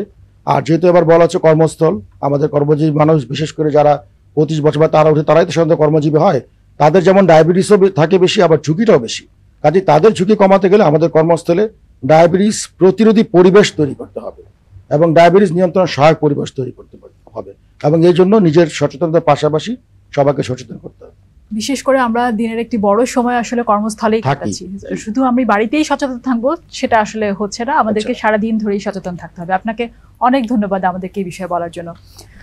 অধ্যাপক ডক্টর মীর মোশাররফ হোসেন, এবার একটু আপনার কাছে যাওয়ার আগে আমরা যে কর্মস্থলের যেটা যে এসএডবির এবারের প্রোগ্রামই হচ্ছে পোস্টার তৈরি করা, অ্যাওয়ারনেস পোস্টার, যেটা কর্মক্ষেত্রে ডায়াবেটিস, আধুনিক চিকিৎসায় ডায়াবেটিসকে সর্বক্ষেত্রেই কন্ট্রোল করা সম্ভব এবং স্বাভাবিক জীবনযাপন উপভোগ করা সম্ভব। এই কর্মসূচির একটা বড় অংশ হচ্ছে এই অ্যাওয়ারনেস পোস্টার কর্মক্ষেত্রে ডায়াবেটিস, যে আমি কিভাবে, যেটা আমিন স্যার বললেন, কর্মক্ষেত্রে আমার ডায়াবেটিসকে কন্ট্রোল রাখতে পারি। এর আরেকটা কর্মসূচির পার্ট হচ্ছে এই যে আপনাদের মানে ইলেকট্রনিক মিডিয়ার মাধ্যমে এই জিনিসগুলি সারা দেশকে প্রচার করা। প্রিন্ট মিডিয়া, শুক্রবারে দেখবেন যে পেপারের এই এসএডবির মাধ্যমে অনেকগুলি অ্যাওয়ারনেস প্রোগ্রাম যেগুলি হয়েছে সেটার সারাংশ শুনলে খুশি হবেন যে এবার সরকারি বেসরকারি মেডিকেল কলেজগুলি এগিয়ে আসছে। এই ওয়ার্ল্ড ডায়াবেটিস ডেকে উপলক্ষ করে সব মেডিকেল কলেজ অলমোস্ট, সেখানে র্যালি হচ্ছে, সেখানে সায়েন্টিফিক প্রোগ্রাম হচ্ছে, সেখানে সাধারণ মানুষকে অ্যাওয়ার করার জন্য, এমনকি কর্মচারীদেরকে অ্যাওয়ার করার জন্য সুগার টেস্ট করা হচ্ছে, ডায়াবেটিস আছে কিনা সেটা দেখা হচ্ছে। তো এই অ্যাসেট বি জন্মলগ্ন থেকেই, যেহেতু এটা অ্যাসেট বি, তার অবজেক্টিভের একটা এ হচ্ছে অ্যাওয়ারনেস। অ্যাসেট বির এ, এটা অবজেক্টিভেরই অংশ। A for awareness, C for care. Diabetes রোগীকে ও হরমোনের রোগীকে বৈজ্ঞানিক চিকিৎসা দাও। ই হচ্ছে, এটা দিতে গেলে আমাদের প্রয়োজন এডুকেশন অ্যান্ড রিসার্চ। অ্যাসেট বি এডুকেশনে আগাচ্ছে মানুষকে, এটাও কিন্তু এডুকেশনের একটা part, education and research. Discipline, Ibrahim স্যারের সর্বক্ষেত্রে ডিসিপ্লিন, এটা সর্বক্ষেত্রেই প্রযোজ্য। তো জন্মলগ্ন থেকেই এই অ্যাসোসিয়েশন। অ্যাওয়ারনেস, অ্যাওয়ারনেস হচ্ছে প্রোটেকশন, অ্যাওয়ারনেস সব কিছুর ঊর্ধ্বে, এর মাধ্যমে আমরা আগাইতে পারবো। অধ্যাপক ডক্টর মীর মোশাররফ হোসেন, আপনার কাছে আসতে চাই।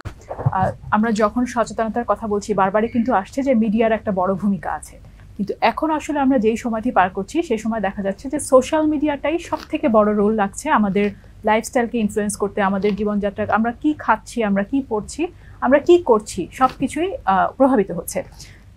একই সাথে দেখা যায় যে অনেক রকমের ভুল তথ্য, আমরা এরই মধ্যে আসলে এই ব্যাপারে কিছু কথা শুনেছি, কিন্তু দেখা যাচ্ছে যে বিশেষ করে ডায়াবেটিস এবং লিভার, তার মধ্যে ফ্যাটি লিভার, এই দুটোর কিছু চিকিৎসা বলা হয় যে একেবারে আপনি এক গ্লাস জুস খেলে আপনার এই রোগ ভালো হয়ে যাচ্ছে। এই ব্যাপারটিকে যদি আপনি একটু আমাদের দর্শকদেরকে জানাতেন যে উনার ডায়াবেটিস আদৌ আছে কিনা, কোন স্টেজে আছে, উনার সুগার লেভেল কত, উনার বয়স কত, এইসব কিছুই না জেনে সোশ্যাল মিডিয়ার একটা পোস্ট দেখে উনি হয়তো একটা জুস কিনে ফেললেন এবং ভাবছেন আমার ডায়াবেটিস পুরোপুরি ভালো হয়ে যাচ্ছে। এই ব্যাপারটা কতখানি যুক্তিযুক্ত, ওনাদেরকে আপনি কি পরামর্শ দেবেন? অনেক ধন্যবাদ। আমরা অ্যাসেট বির পক্ষ থেকে সবসময় চেষ্টা করি সচেতনতা বৃদ্ধির জন্য। এবং সচেতনতা মানে কি, সত্যটা যেমন জানা তেমন মিথ্যাকে মিথ্যা হিসাবে জানা। জিনিসটা যে ভুল, অবৈজ্ঞানিক, উদ্ভট, সেটা জানাটাও কিন্তু সচেতনতা। দুর্ভাগ্যজনকভাবে আপনি যেটা বললেন পুরোটাই সত্য, পুরোটাই সত্য। মিডিয়া খুললে আমি তো দেখি ফেসবুকে অর্ধেকের বেশি অ্যাড এগুলো আছে, বিভিন্ন ধরনের অ্যাড, এবং যেগুলো অ্যাড আরেকটা এখানে একটা বাস্তবতা কাজ করে, সেখানে যদি আপনি একটা এগেইনস্টে পোস্ট দেন, আপনার সমালোচনা করার জন্য অযৌক্তিকভাবে, খুব বিশ্রীভাবে সমালোচনা করার জন্য আবার অনেকগুলো লোক জুড়ে। তাহলে নেটওয়ার্কটা কত স্ট্রং। এবং ডায়াবেটিস যেহেতু খুব মানে কমন একটা রোগে পরিণত হয়েছে, অনেক লোকে আক্রান্ত, অধিকাংশ মানুষ এই রোগের নাম শুনেছে, অনেক 1.5 কোটি লোক প্রায় ভুগছে, যদিও প্রায় অর্ধেক জানে না, তবুও ওই অর্ধেকে যদি মনে করি যে 75 লাখ লোক জানে, এদেরকে বোকা বানানো খুব সহজ, বা বোকা বানানোর চেষ্টা করাটা এটা কমন হয়ে গেছে। এই যে একটা মানে ডায়াবেটিস রোগ, এটার অনেকগুলো কারণ আছে এবং বিভিন্ন ধরনের ডায়াবেটিস আছে। টাইপ 1 ডায়াবেটিস, ইনসুলিন একেবারে তৈরি হচ্ছেই না। টাইপ 2 ডায়াবেটিস, ইনসুলিন কাজ করতে পারতেছে না বা অপর্যাপ্ত ইনসুলিন তৈরি হচ্ছে। এখন যে অ্যাডভার্টাইজমেন্টে মানে সব এক কথায় বলে দিচ্ছে যে আপনি এইটা 7 দিনে খান, ডায়াবেটিস নির্মূল। হ্যাঁ, এগুলো কিন্তু পানিশমেন্ট দেওয়া দরকার। এগুলো একটা অ্যাটেম্প টু মার্ডার হিসেবে আমার মনে হয় বিবেচনা করা উচিত। কারণ এটা তো আপনি একটা টাইপ 1 ডায়াবেটিস যদি 7 দিন ইনসুলিন বন্ধ করে সে বাঁচবে, সে তো মারা যাবে। এবং অনেক ডায়াবেটিস কিডনি রোগ আছে, যার হার্টের রোগ আছে, ওষুধ বন্ধ করে দিল, বিভিন্ন ধরনের মানে কোনো অবৈজ্ঞানিক জিনিস কি আছে এটা কেউ জানে না। আমার রোগী কিছু নিয়ে আসে, মানে স্যার মানে অনেক গ্লুকোজ লেভেল অনেক হাই, কি খাচ্ছেন? ডায়াবেটিস ওষুধ খাচ্ছি। কি ওষুধ খাচ্ছেন? একটা উদ্ভট নাম বললো, আচ্ছা নিয়ে আসেন তো ওষুধটা কি। দেখলাম যে এটা কোনো কিছুই বুঝাই, মানে কোনো, এটা আমি একজন এন্ডোক্রাইনোলজি প্রফেসর হয়ে যে জিনিসটা কি এটা কখনোই ধরতে পারলাম না। মানে কোনো আয়ুর্বেদিক ওষুধও না এটা, মানে কি যে একটা উদ্ভট জিনিস আমি বুঝতে পারতেছি এটার ভিতরে কি আছে। তাহলে আপনি মানুষকে ধোকা দেওয়ার জন্য এমন একটা জিনিস বেছে নিচ্ছেন যেটা ঝুঁকিপূর্ণ। হ্যাঁ, এমনি অন্যান্য জিনিস ধোকা দেন যে আপনি দেখতে সুন্দর হয়ে যাবেন আরো, এটা খান, সেগুলো হয়তো অন্য জিনিস, কিন্তু এটা তো ঝুঁকি আছে, এগুলো করে স্টেরয়েডও দেওয়া হয়, আমি এটাকে এনকারেজ করছি না। কিন্তু ডায়াবেটিস বা ফ্যাটি লিভারের একটা বিরাট প্রবলেম আসতেছে এবং খুব কমন। এখন আলট্রাসাউন্ড করলেই মোটামুটি ফ্যাটি লিভার পাওয়া যায় যারা একটু স্থূল বা ডায়াবেটিস আছে। তো এগুলো হচ্ছে কি, যেখানে নাম্বার অফ পিপল যেখানে অধিকাংশ এফেক্টেড, সেখানে এগুলোকেই তারা বেছে নিচ্ছে প্রতারণার হিসাবে। তো এই যে ব্যাপারে কিন্তু আমরা অ্যাসেটবি কিন্তু চেষ্টা করতেছি শুরু থেকেই যে কোনো মিডিয়াতে এগুলোতে বক্তব্য রাখার জন্য, এবং ডিজি হেলথ এবং মিনিস্ট্রি, এই দুটো সংস্থার পারমিশন ছাড়া কোনো ধরনের স্বাস্থ্য সংক্রান্ত কোনো অ্যাড যাতে এলাও করা না হয়, এটা আমাদের আকুল নিবেদন। কারণ এটা পারা যাচ্ছে না, এটা পারা যাচ্ছে না, আমরা নিজেরা ব্যক্তিগতভাবে চেষ্টা করে এটা বন্ধ করা যাবে না। কাজে এইটা ডিজি হেলথ কঠোর ব্যবস্থা নিতে হবে। আমি পার্সোনালি এরকম একটা অ্যাড দেখে একটু তাদের পরীক্ষা করার জন্য আমি জাস্ট বললাম, আমাকে মেসেজ পাঠালাম যে আমার বয়স হলো 50, আমার ডায়াবেটিস হলো 30 বছর ধরে, আমার ইনসুলিন নিচ্ছি সকালে 60 এবং রাত্রে 50, এবং আমার এখনো আমার গ্লুকোজ লেভেল হলো সকালে থাকে 20 আর খাওয়ার পরে আসে 25। আমি কি আপনাদের ইনসুলিন ছাড়তে পারবো? এটা আমার পার্সোনাল এক্সপিরিয়েন্স কথা বলতেছি। একটা আমাকে মেসেজ পাঠালো, ভয়েস মেসেজ বলে, একটা মেয়ের কণ্ঠে খুব কনফিডেন্টলি বলছে, জি স্যার আপনি প্রথমে করেন কি সকালে ইনসুলিনটা বন্ধ করে দেন, বন্ধ করে আমাদের ওষুধ খেতে থাকেন, তারপরে 1 সপ্তাহ পর রাতেরটাও বন্ধ করে দেন। যদি সিনারিওটা সত্যি এরকম হতো যে আমি একটা 50 ঊর্ধ্ব একটা লোক, 25 বছর 30 বছরের ডায়াবেটিস, এরকম হাই গ্লুকোজ লেভেল, এটা যদি আসলেই এরকম একটা লোক হতো, হচ্ছে এরকম লোক তো হচ্ছে, আমরা দেখতেছি আমাদের কাছে আসতেছে, যে কিন্তু যেটা বলো যে হার্টের প্রবলেম নিয়ে আসতেছে, বিভিন্ন স্ট্রোক করে আসতেছে। তো এই সমস্ত জিনিস কিন্তু হালকা ভাবে নেওয়ার কিছু ইয়ে না, এটা কিন্তু ভিটামিনের ইয়ে না, অ্যাড না, যেটা মানে দিলাম কিছু খাইলাম বা কিছু প্ল্যাসিবো, কিছু আটা ময়দা ভরেও কিন্তু কোনো কিছু অনেক কিছু বিক্রি করা হচ্ছে। সেটা অপরাধ হলেও সেটা কিন্তু খুনের মানে মতো অপরাধ, এটা কিন্তু খুনের মতো অপরাধ, সোজা কথা। মানে আপনি একটা পেশেন্টকে মৃত্যু ঝুঁকিতে ঠেলে দিচ্ছেন, এটা অ্যাটেম্প টু মার্ডার হিসেবে ধরা উচিত এবং সেভাবেই তাদের এটা শাস্তি হওয়া উচিত, এটা আমরা মনে করি, না হলে থামানো যাবে না। এবং এটা খুব বেশি সচেতন আপনি কতটুকু করতে পারবেন, শুধু বলে বলে, এটা নিয়ম করতে হবে, কঠোর নিয়ম করতে হবে। এবং দুর্ভাগ্যজনকভাবে সত্য, এখানে সত্য প্রকাশে কোনো মানে এটা হেজিটেট করা উচিত না যে একজন চিকিৎসক নামের একজন লোক আছে, কিছু ফলস ডাক্তারও আছে, ডাক্তার নামে যারা ডাক্তার না, কিন্তু একজন ডাক্তার আছে সেগুলো এই ধরনের করছে এবং তাকে বিভিন্ন ধরনের ওয়ার্নিং দেওয়া হচ্ছে। আমি জানি না তার শক্তিটা কোথায়, এবং ওয়ার্নিং মানে করে ইগনোর করে সে বেশ হাসি মুখে বিভিন্ন জায়গায় বিভিন্ন কথা বলে বেড়াচ্ছে, এই ধরনের উদ্ভট চিকিৎসার কথা। এগুলো তো বন্ধ করতে হবে, এবং বন্ধ তো এগুলো কঠোর পদক্ষেপ না নিলে এটা ভবিষ্যতে ডায়াবেটিস তো খারাপ হবেই, দেখবেন যে কিডনির সমস্যা, স্ট্রোক, হার্টের সমস্যা, এগুলোর যে জটিলতা বা এমনকি মৃত্যু হচ্ছে, হ্যাঁ এগুলো নিয়ে আসতে দেখতে হবে। কাজে আমাদের সবাইকে, আপনাদের যে মিডিয়া আছে, মিডিয়াকেও এটা অনুরোধ এবং সবাই চেষ্টা থাকা উচিত এটাকে অনতিবিলম্বে বন্ধ করা এবং কঠোর শাস্তির ব্যবস্থা। ধন্যবাদ। জি, আপনাকে অনেক ধন্যবাদ। সাধারণ দর্শক, আমার ধারণা আপনার এই বক্তব্যের পরে তারা সচেতন হবেন, অনলাইন থেকে যে কোনো একটি প্রোডাক্ট তারা কিনবেন এবং খেয়ে ফেলবেন এবং আশা করবেন তারা সুস্থ হয়ে যাচ্ছেন। এখানে তাদের সচেতন হতে হবে, এই বিষয়টি নিয়ে আশা করছি আমাদের দর্শকরা উপকৃত হবেন। এবারে আমরা যেতে চাই সহযোগী অধ্যাপক ডক্টর মোহাম্মদ আতিকুর রহমান আপনার কাছে। আমরা আসলে ভ্রান্ত বা ভুল চিকিৎসা বা অপচিকিৎসা নিয়ে অনেকগুলো কথা শুনলাম, এবার একটু আপনার কাছে জানতে চাই যে ডায়াবেটিস ব্যবস্থাপনায় আধুনিক চিকিৎসা এখন কি কি আছে, কি কি অপশনগুলো আছে, এ ব্যাপারে যদি আমাদের দর্শকদের একটু বলতেন। ধন্যবাদ। ডায়াবেটিস চিকিৎসার যদি আধুনিক ব্যবস্থাগুলো আমি বলতে চাই, প্রথমে আমরা বলবো যে ডায়াবেটিস স্ক্রিনিং এর ব্যাপারে, ডায়াবেটিস চেক করার ব্যাপারে, এবং যাদের ডায়াবেটিস হয়ে গেছে তাদের ব্লাড গ্লুকোজ লেভেল কেমন থাকে, এটার জন্য এখন নতুন আমাদের দেশে, নতুন মানে এখন বেশ কিছু বছর হয়ে গেছে আমাদের দেশে আসছে, সিজিএম বলি আমরা, কন্টিনিউয়াস গ্লুকোজ মনিটরিং। আগে ছিল আমরা প্রতিবার ব্লাড গ্লুকোজ চেক করার জন্য আমরা ফিঙ্গার প্রিক করে বারবার দেখা, যেটা আসলে শরীরের জন্য খুব মানে একটা মানুষের জন্য অনেক সময় বিব্রতকর হয়। তো এখন সিজিএম একটা ছোট্ট ডিভাইস আমাদের শরীরের সাথে যদি আমরা লাগিয়ে দিই, তাহলে টানা আমরা 6-7 দিনের যে একটা রেকর্ড, তার ব্লাড গ্লুকোজ কেমন থাকে, টাইপ 1 ডায়াবেটিস বা যাদের অলরেডি গর্ভকালীন ডায়াবেটিস আছে তাদের জন্য যত উপকারী, টাইপ 1 টাইপ 2 ডায়াবেটিস যারা অ্যাডভান্স হয়ে গেছে তাদের ব্লাড গ্লুকোজ দেখা যাচ্ছে যে মানে বিভিন্ন ওষুধের পরও কন্ট্রোল হচ্ছে না, তাদের আমরা এটা দেখে বুঝতে পারি যে তাদের ব্লাড গ্লুকোজ সারাদিন ধরে কেমন থাকে, এবং ওইটা দেখে আমরা যারা চিকিৎসক আছি আমরা একটা তার জন্য একটা সুন্দর গাইডলাইন তৈরি করতে পারি। তাই সিজিএম একটা মানে নতুন প্রযুক্তি। নাম্বার 2, ইনসুলিন পাম্প, যেটা স্যার আমাদেরকে আগেও বলছেন যে বাংলাদেশেও অ্যাভেলেবেল আছে।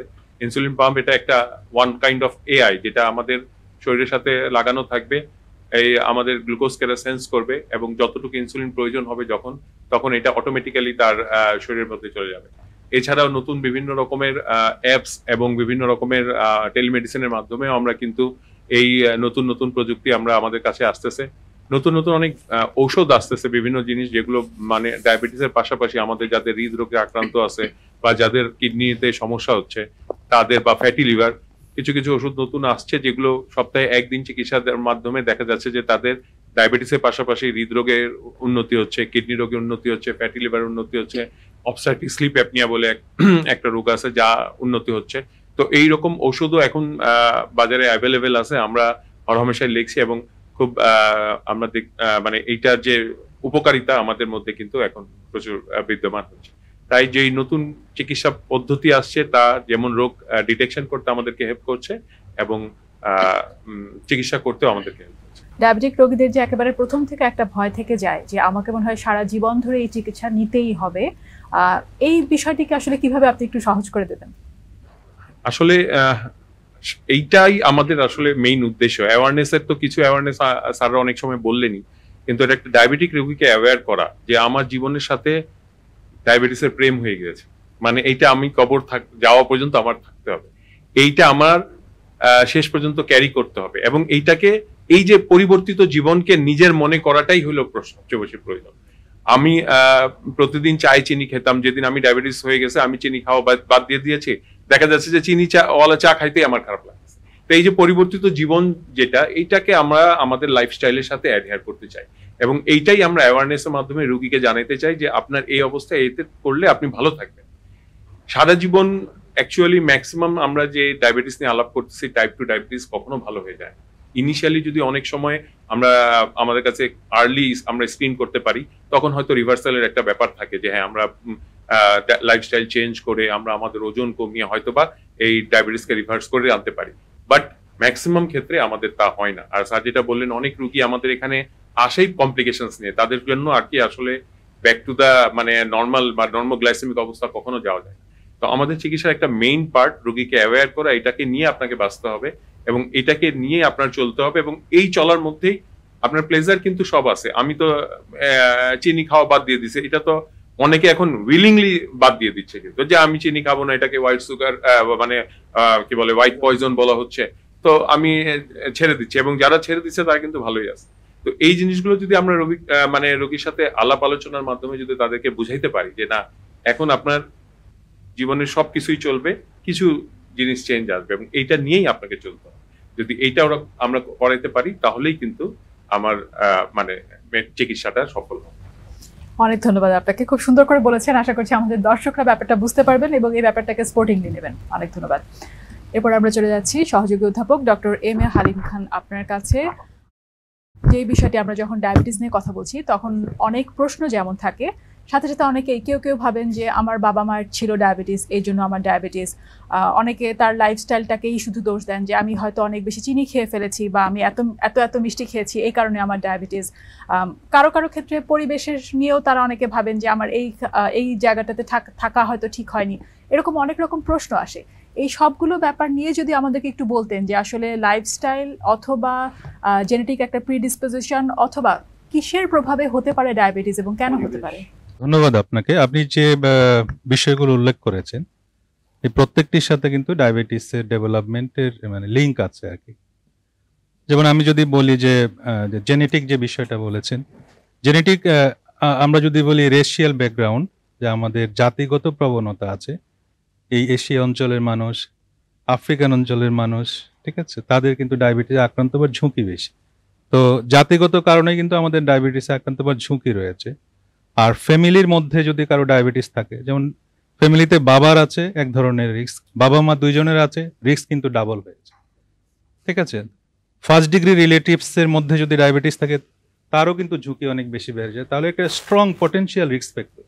অনেক পেশেন্ট কিন্তু আমরা পাই এরকম, দেখা যায় যে 25 বছর বয়স, লাইফস্টাইল যে খুব একটা ইরেগুলার করছে তা কিন্তু না। সে বললো যে স্যার আমি খুব একটা খাই না, মোটামুটি হাঁটাহাঁটিও করি, কিন্তু আমার এত অল্প বয়সে কেন ডায়াবেটিস? আসলে জেনেটিক যে প্রিডিসপোজিশন, এটা খুবই পটেনশিয়াল একটা রিস্ক ফ্যাক্টর। তাহলে যাদের ফ্যামিলিতে ডায়াবেটিস আছে, যাদের বাবা মায়ের ডায়াবেটিস আছে, তাদের কিন্তু অনেক বেশি সচেতন হতে হবে এবং তার কিন্তু ভবিষ্যতে টাইপ 2 ডায়াবেটিসে আক্রান্ত হওয়ার ঝুঁকি অনেক বেশি। এই জিনিসটি মাথায় রেখে তার কাজ করতে হবে। আরেকটি বিষয় যেটা বলেছেন যে আপনি এনভায়রনমেন্ট, পরিবেশের বিষয়টা, এটাও কিন্তু খুবই গুরুত্বপূর্ণ। আমরা ডায়াবেটিক প্রোন পরিবেশে কিন্তু আমরা বাস করি। আমরা লিফটে নামি, তারপর গাড়িতে উঠি, অফিসে যাই, আবার লিফটে উঠি, আবার আমরা অফিসে গিয়ে আমার রুমে বসি, সারাদিন বসে বসে কাজ করি। একটু আগে স্যার যেটা বললেন, অফিস থেকে এসে আমার রুমে এসি ছেড়ে মোবাইলটা হাতে নিয়ে আমার দিনটা কেটে যায়। এটা হলো আমাদের সবারই একই রকম একটা জীবন, ইউনিভার্সাল লাইফ। তাহলে এই জীবনটা, এই পরিবেশটা কিন্তু আমাদের ডায়াবেটিক প্রোন করে দিচ্ছে সবাই। এবং আমাদের ডায়াবেটিস আক্রান্ত হওয়ার ঝুঁকি বেড়ে যাচ্ছে। আরেকটা বিষয় হলো যে আমি যে এই যে লাইফস্টাইলটা লিড করছি, এতে করে আমার জেনেটিক লেভেলের যে মিউটেশন বা পরিবর্তনগুলো হচ্ছে সেটা কিন্তু আমার পরবর্তী বংশধরের মধ্যেও কিন্তু ট্রান্সমিটেড হচ্ছে। অর্থাৎ আমার যদি প্রি ডায়াবেটিস থাকে, আমার পরবর্তী বংশধরের কিন্তু তার ডায়াবেটিসে আক্রান্ত হওয়ার ঝুঁকি বেড়ে যাচ্ছে, তাদের মুটিয়ে যাওয়ার প্রবণতা বেড়ে যাচ্ছে। ঠিক আছে, তাহলে আমার লাইফস্টাইলটাও কিন্তু আমার পরবর্তী জেনারেশনকে কিন্তু এফেক্ট করছে। তাহলে এই সার্বিক বিষয় সবগুলো মিলিয়ে কিন্তু আমাদেরকে ডায়াবেটিক প্রোন একটি জাতিতে পরিণত করছে। আরেকটা হলো যে একটা সময় ছিল যে আমাদের 40 বছর, 50 বছর, 60 বছর পরে গিয়ে ডায়াবেটিস দেখা দিত, কিন্তু আমাদের লাইফস্টাইল, আমাদের সার্বিক পরিস্থিতি সবকিছু মিলিয়ে আমাদের ডায়াবেটিসের বয়স দিন দিন কমে যাচ্ছে। আগে যেমন বলা হতো যে 45 বছর পরে ডায়াবেটিসের স্ক্রিনিং করতে হবে, তারপরে বলা হলো 40 বছর পরে স্ক্রিনিং করতে হবে, তারপরে সর্বশেষ যেটা সেটা হলো এডি, আমেরিকান ডায়াবেটিস অ্যাসোসিয়েশন, আইডিএফ, তারাও বলেছে যে এখন 35 ইয়ার্সের পরে ইউনিভার্সাল স্ক্রিনিং, সবাইকে স্ক্রিনিং করতে হবে যে তার ডায়াবেটিস আছে নাকি না। বিশেষ করে অভিদ যারা, তাদের তো অবশ্যই করতে হবে। ফ্যামিলিতে যদি ডায়াবেটিস থাকে তাদেরকে তো অবশ্যই। তাহলে এই যে বিষয় আপনি যেগুলো বলেছেন সবগুলোর সাথে কিন্তু ডায়াবেটিসের লিঙ্ক রয়েছে। খাদ্যাভ্যাস এবং এক্সারসাইজ, এই দুটা বা ব্যায়াম, এই দুটো নিয়ে আসলে সব থেকে বেশি প্রশ্ন অনেকের। যেটা আমি একটু বলেছিলাম যে আমি এত বছর অনেক মিষ্টি খেয়েছি, এই কারণে আমার ডায়াবেটিস হয়েছে, এই ব্যাপারটিকে আসলে কিভাবে দেখছেন? হ্যাঁ, এই যে মিষ্টি খাওয়ার যে বিষয়টা, অনেকেই আমরা মনে করি যে না মিষ্টি খেলেই ডায়াবেটিস হয়, তা এটা সঠিক না। আসলে কিন্তু তা না। একজন মানুষ প্রতিদিন মিষ্টি খেলে কি হবে, তার বিটা সেল কাজ করতে করতে এক সময় দেখা যাবে ওভারলোডেড হবে, বার্ন আউট হবে। মিষ্টি খেলে দেখা যাবে ওজন বাড়ার প্রবণতা বাড়বে। মিষ্টি জাতীয় যে কোনো খাবার, ফাস্টফুড, চকলেট, আইসক্রিম, চিনি, মিষ্টি, গুড়, মধু, কোক, নুডলস, আলু, চিপস, এই সমস্ত খাবারগুলোতে দেখা যায় এগুলোতে সুগার বাড়ার প্রবণতা থাকে, ওজন বাড়ার প্রবণতা থাকে। ওজন বাড়লে ইনসুলিন রেজিস্ট্যান্স বাড়বে, ইনসুলিন রেজিস্ট্যান্স বাড়লে ভবিষ্যতে তার টাইপ 2 ডায়াবেটিস আক্রান্ত হওয়ার ঝুঁকি রয়েছে। তাহলে আমাদের সামাজিক, রাষ্ট্রীয়, পারিবারিক জীবনগুলোতে মিষ্টির আধিক্যটা আমরা যদি কমাতে পারি, পরীক্ষার রেজাল্ট হলে মিষ্টি না দিয়ে ফলের একটা সুন্দর করে যদি আমরা কিছু সাজিয়ে তারপরে উপহার হিসেবে দেই, সেটা আমার মনে হয় তার নিউট্রিশনাস যে ভ্যালু সেটাকে বাড়াবে, পাশাপাশি দেখতেও সুন্দর, এবং সেটাকে যদি আমরা এস্টাবলিশ করতে পারি তাহলে এই সামাজিক আন্দোলনটা আমাদের একটা বিরাট চেঞ্জ আসবে। তাহলে এই যে মিষ্টির যে আধিক্য, আপনি দেখবেন যে কোনো একটা ফল যে রেজাল্ট বের হলো এসএসসি, এইচএসসি, তারপরের দিন কিন্তু আপনি মিষ্টি পাবেন, ওই দিন দোকানে কোনো মিষ্টি পাবেন না। তাহলে এই যে আমরা একটা ব্যাড প্র্যাকটিস শুরু করেছি, এটা কিন্তু আমাদের ক্ষতি করছে। ঠিক আছে, আমি জানি ওই একটা ফ্যামিলিতে আমি যাচ্ছি, এই ফ্যামিলির প্রত্যেকটা মানুষ ডায়াবেটিস, তারপর আমার 5 কেজি মিষ্টি ওখানে নিতে হচ্ছে। এই যে প্র্যাকটিস গুলো আছে, এই জায়গাগুলোতে আমরা বের হয়ে আসতে হবে আমাদেরকে, এবং এইখানে ইন্টারভিন করতে হবে। কাউকে না কাউকে দায়িত্ব নিয়ে আমাদের এই কাজগুলো করতে হবে। আমাদের দেশে ডায়াবেটিসের রেট এত বেড়ে যাচ্ছে কেন? এর প্রেক্ষাপটে এক, জেনেটিক প্রিডিসপোজিশন, যে জেনেটিক্যালি এশিয়ানরা ডায়াবেটিস প্রোন। বিশেষ করে বাংলাদেশের ইয়ংদের উপর রিসার্চ করে দেখা গেছে যে এদের জেনেটিক মিউটেশন হচ্ছে, যেটা ডায়াবেটিস প্রোন হচ্ছে। আমাদের যে লাইফস্টাইল, মানে বর্তমান লাইফস্টাইল, এটা হলো ডায়াবেটিস প্রোন। আমাদের হচ্ছে কায়িক পরিশ্রম কমে যাচ্ছে, আর হচ্ছে ফাস্টফুডের মানে আধিক্য বাড়ছে, অল্প খাওয়ার, ক্যালোরি অনেক বেশি, ক্যালোরি কনজাম্পশন বেশি। দুর্ভাগ্যবশত যে আমরা যখন স্টুডেন্ট ছিলাম, যে সেই 85-86 এর দিকে, মানে পোস্ট গ্রাজুয়েট স্টুডেন্ট, তখন আমাদের ডায়াবেটিসের অবেসিটির রেট ছিল 20%, যে ডায়াবেটিক রোগীদের 15 to 20% হয়। এখন আমাদের যে পাইলট প্রজেক্টগুলা, সবগুলিতে মোর দেন 50% হচ্ছে বিএমআই বেশি, অবেসিটি বেড়ে গেছে। পরিবেশগত যে বললেন, যে আমাদের স্কুলের পরিবেশ, হাসপাতালের পরিবেশ, বিশেষ করে ডাক্তাররা বেশি ভালনারেবল, এবং আমাদের যে অফিস আদালতের পরিবেশ, সবগুলাই হচ্ছে ডায়াবেটিসের মানে হওয়ার জন্য উপযুক্ত।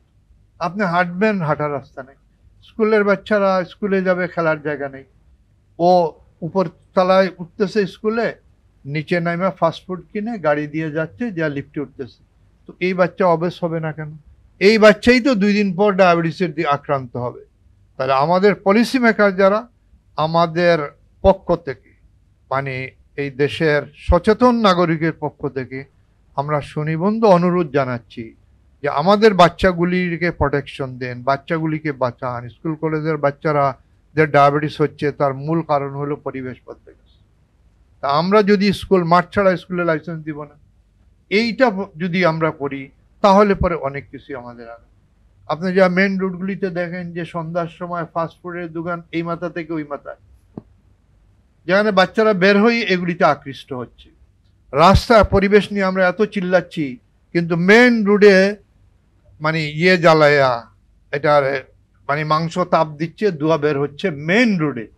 এগুলি তো আমাদের প্রতিহত করা উচিত। পরিবেশ কি খালি নদী নষ্ট হয়ে যাওয়া?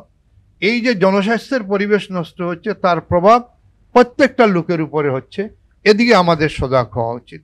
তাহলে ডায়াবেটিস থেকে বাঁচতে গেলে পরিবেশকে উন্নত করতে হবে, আমাদের যে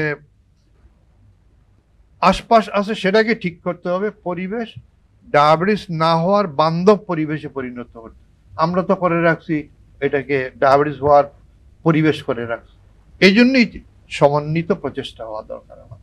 ধন্যবাদ। সামাজিকভাবে আমাদের অনেক পরিবর্তনের এখন দরকার এবং একেবারে হাই টাইম যে এখন পরিবর্তিত হতে হবে। ডক্টর তাহমিনা ফেরদৌসী, এবারে আপনার কাছে একটু আসতে চাই। গর্ভবতী মায়েদের ব্যাপারে একটু কথা বলতে চাই। কোনো মা দেখা যান উনি গর্ভবতী হবার আগে থেকেই ডায়াবেটিক ছিলেন, আবার তখন আগে উনি ডায়াবেটিক ছিলেন না, কিন্তু গর্ভবতী হবার পরে দেখা যায় যে উনি ডায়াবেটিসে আক্রান্ত হলেন। দু ক্ষেত্রেই আসলে উনাদের এই ডায়াবেটিসের ব্যবস্থাপনা সম্পর্কে যদি একটু বিস্তারিত বলতেন। ধন্যবাদ ডক্টর ফাইজা আমাকে সুযোগ দেওয়ার জন্য। আজকে আমি এই প্রোগ্রামে অ্যাসিড-বির পক্ষ থেকে আয়োজিত এই প্রোগ্রামে আসতে পেরে এবং কিছু বলতে পেরে সত্যি অনেক সম্মানিত বোধ করছি এবং কৃতজ্ঞ বোধ করছি। গর্ভকালীন ডায়াবেটিস এবং গর্ভের পূর্ববর্তী ডায়াবেটিস এই দুইটার মধ্যে পার্থক্য কি, এটা আমার কাছে কোশ্চেন ছিল। এখন গর্ভকালীন ডায়াবেটিস হচ্ছে যে মা আগে গর্ভবতী হওয়ার আগে সে জানতো না যে তার ডায়াবেটিস আছে, তার গর্ভাবস্থায় প্রথম ডায়াবেটিস শনাক্ত হয়, সেটাই হচ্ছে গর্ভকালীন ডায়াবেটিস। আর যখন একজন ডায়াবেটিসের আক্রান্ত মানে মহিলা গর্ভবতী হয়, সেটা হচ্ছে তার পূর্ববর্তী আগে থেকেই ডায়াবেটিস ছিল, এখন উনি গর্ভবতী হয়েছেন। তো এই দুইটা ডায়াবেটিসের মধ্যে কিন্তু অনেক মানে ম্যানেজমেন্টে বা রোগীর চিকিৎসা ক্ষেত্রেও অনেক পার্থক্য আছে এবং রোগীর জটিলতার ক্ষেত্রেও অনেক পার্থক্য আছে, এবং যে মায়ের ঝুঁকি শিশুর ঝুঁকি দুইটার ক্ষেত্রে কিন্তু অনেক পার্থক্য আছে। যেমন যে ডায়াবেটিসটা গর্ভকালীন সময়ে ডায়াগনোসিস হলো, মানে প্রথম মা জানতে পারলো, তো এটা সাধারণত এখন আমাদের আমেরিকান ডায়াবেটিক অ্যাসোসিয়েশনের মতে যে এটা হচ্ছে গর্ভকালীন অবস্থায় মানে 24 থেকে 28তম সপ্তাহে যে সাধারণত আমাদের এই ডায়াবেটিসটা ধরা পড়ে, তখন যদি আমরা তার যে গ্লুকোজ টলারেন্স টেস্ট বলি, আমরা মুখে গ্লুকোজ খাইয়ে যে আমরা টেস্টটা করি, সেই টেস্টে যদি তার খালি পেটে মানে fasting blood sugar more than 5.1 and 1 ঘন্টা পরে হচ্ছে 10 এবং 2 ঘন্টা পরে হচ্ছে 8.5, এর চেয়ে বেশি যদি হয় তাহলে আমরা তাকে গর্ভকালীন ডায়াবেটিস বলি। আর যার আগে থেকেই ডায়াবেটিস ছিল তার ক্ষেত্রে কিন্তু আর নতুন করে এই পরীক্ষাটা করা দরকার পড়ে না, তখন আমরা শুধু তার ডায়াবেটিসটাকে মেনটেন করি, মানে আমাদের টার্গেট লেভেলের মধ্যে রাখি। এখন এই টার্গেট ব্লাড সুগার কত গর্ভকালীন সময়ে? গর্ভকালীন সময়ে কিন্তু টার্গেট ব্লাড সুগার অনেক বেশি মানে কন্ট্রোল করতে হয়, অনেক বেশি স্ট্রিক্টলি কন্ট্রোল করতে হয়, যেটা নন গর্ভকালীন আর গর্ভকালীনের সাথে একসাথে কখনোই মিলবে না। গর্ভকালীন সময়ে আমাদের টার্গেট হচ্ছে যে খালি পেটে মায়ের ব্লাড সুগার থাকবে 5.3 নিচে, আর 2 ঘন্টা পরে হচ্ছে 6.7 এর নিচে। এটা দুই ক্ষেত্রেই একই রকম, মানে মায়ের আগে থেকে ডায়াবেটিস থাকলেও যা এবং গর্ভবতী সময়েও যদি তার গর্ভকালীন ডায়াবেটিস ধরা পড়ে তাহলেও একই, মানে টার্গেটটা দুইজনের ক্ষেত্রেই একই রকম। এখন হচ্ছে যে এই মায়েদের ঝুঁকি কি, তাদের কি সমস্যা হতে পারে যদি আমি চিকিৎসা না করি। তা এখন চিকিৎসা না করলে যে ডায়াবেটিসটা আমার গর্ভকালীন সময়ে ধরা পড়লো, এখানে কিছু মায়ের ঝুঁকি আছে, কিছু বাচ্চার ঝুঁকি আছে, কিছু আমরা বলি যে আর্লি ফিচার, কিছু হচ্ছে লেট ফিচার। তো আমাদের ঝুঁকিগুলো কি কি আসলে? তো এর মধ্যে হচ্ছে যে আমাদের মায়ের ঝুঁকি যেটা, যে মায়ের প্রি এক্লাম্পসিয়া হওয়ার প্রবণতা বেড়ে যায়, তার কিছু প্রসবকালীন জটিলতা তৈরি হয়, তার আইইউডি ডেভেলপ করতে পারে, তারপর তার পলিহাইড্রামনিয়াস মানে তার গর্ভ যে পানি যেটা আমরা বলি অ্যামনাইটিক ফ্লুইড, সেটা অনেক বেশি হতে পারে, তার বাচ্চার যে প্রসবকালীন জটিলতা যেমন শোল্ডার ডিস্টোসিয়া হতে পারে, তার অবস্ট্রাক্টেড লেবার হতে পারে, এগুলো মায়ের ক্ষেত্রে হতে পারে। আর বাচ্চাটার ক্ষেত্রে আমরা বলি ম্যাক্রোজোমিয়া, যেটা হচ্ছে বাচ্চার অনেক বড় হয় আর কি সাধারণত ডায়াবেটিসের। এগুলো হচ্ছে যে আমাদের গর্ভকালীন ডায়াবেটিসের ক্ষেত্রে। আর যার আগে থেকেই ডায়াবেটিস ছিল, এই মায়েদের কিন্তু জটিলতা আরো অনেক বেশি হয়। এই মায়েদেরও তার বাচ্চাদের কনজেনিটাল অ্যাবনরমালিটি, তার বিভিন্ন রকম অঙ্গ প্রত্যঙ্গের সমস্যা থাকতে পারে, তার হার্ট, তার নার্ভ, এগুলো আহ, তার মানে জন্মগত কিছু ত্রুটি নিয়ে এই বাচ্চাগুলি জন্ম হতে পারে। আরেকটা হলো যে এই বাচ্চাগুলি আবার মানে কম ওজনের বাচ্চাও হতে পারে। তো আরেকটা হলো যে মানে দীর্ঘমেয়াদী কি জটিলতা তৈরি হতে পারে। দীর্ঘমেয়াদী জটিলতা গর্ভকালীন ডায়াবেটিসের মায়েদের অনেক বেশি ঝুঁকি থাকে পরবর্তীতে ডায়াবেটিস ডেভেলপ করার। আর বাচ্চাদেরও, যারা মানে যে মায়েদের গর্ভকালীন মায়ের যে বাচ্চা, এদেরও পরবর্তীতে ডায়াবেটিস হওয়ার ঝুঁকি অনেক বেশি থাকে। আর হলো যে আমরা কিভাবে ম্যানেজ করব। তো ম্যানেজমেন্টের জন্য যেগুলো হচ্ছে গর্ভকালীন ডায়াবেটিস, এদের কিন্তু অনেক সময় দেখা যায় যে আমরা যদি একটু ডায়েট আর ডিসিপ্লিন দিতে পারি, তাহলে হচ্ছে বেশিরভাগ মাদের উইদাউট ইনসুলিন আমরা এখানে ম্যানেজ করতে পারি। তো তাকে কিছু খাবার তালিকা দিই, আমরা খাবারের একটা চার্ট দিয়ে দিই। আর যদি তাকে তার গাইনোকোলজিস্ট কোনো নিষেধ না দেয়, মানে একদম বেড রেস্ট দিতে হয় কিছু কিছু ক্ষেত্রে, সেরকম কোনো নিষেধাজ্ঞা না দিলে আমরা তাকে হাঁটতে বলি, যে আমরা প্রতিবার খাওয়ার আগে 10 মিনিট করে হাঁটবেন, এরকম একটা এক্সারসাইজ দিই আর কি। আর ইনসুলিন যদি তার কোনো চিকিৎসা লাগে, তাহলে আমরা মুখে খাওয়ার ওষুধের বদলে আমরা এই সময়টাতে ইনসুলিনটাকে বেশি মানে পছন্দ করি, কারণ ইনসুলিন বাচ্চা এবং মা দুইজনের জন্যই সেফ, এবং আমরা একটা নিরাপদ ডেলিভারির জন্য ইনসুলিনটাকেই প্রেফার করি। যখন একজন মা যে গর্ভবতী অবস্থায় উনি আক্রান্ত হচ্ছেন ডায়াবেটিসে এবং আমরা ইনসুলিন দিচ্ছি, অনেক মা, বিশেষ করে সেই মায়েদের পরিবার, তারা ভাবেন যে এই ইনসুলিনটা আসলে নিরাপদ হবে কিনা, বাচ্চার জন্য নিরাপদ কিনা, এবং ডেলিভারির পরে ওনারা ভাবেন যে এই মা যদি বুকের দুধ খাওয়ায় সেটার কোনো ইফেক্ট পড়বে কিনা বাচ্চার উপরে। এ ব্যাপারে যদি একটু বলতেন। ইনসুলিন হচ্ছে সবচাইতে নিরাপদ ওষুধ, মানে যে কোনো মুখে খাওয়ার ওষুধগুলো হচ্ছে প্লাসেন্টা ক্রস করে, বাচ্চার উপর ইফেক্ট করে, কিন্তু ইনসুলিনটা কিন্তু বাচ্চার জন্য সেফ, সবচাইতে safe drug.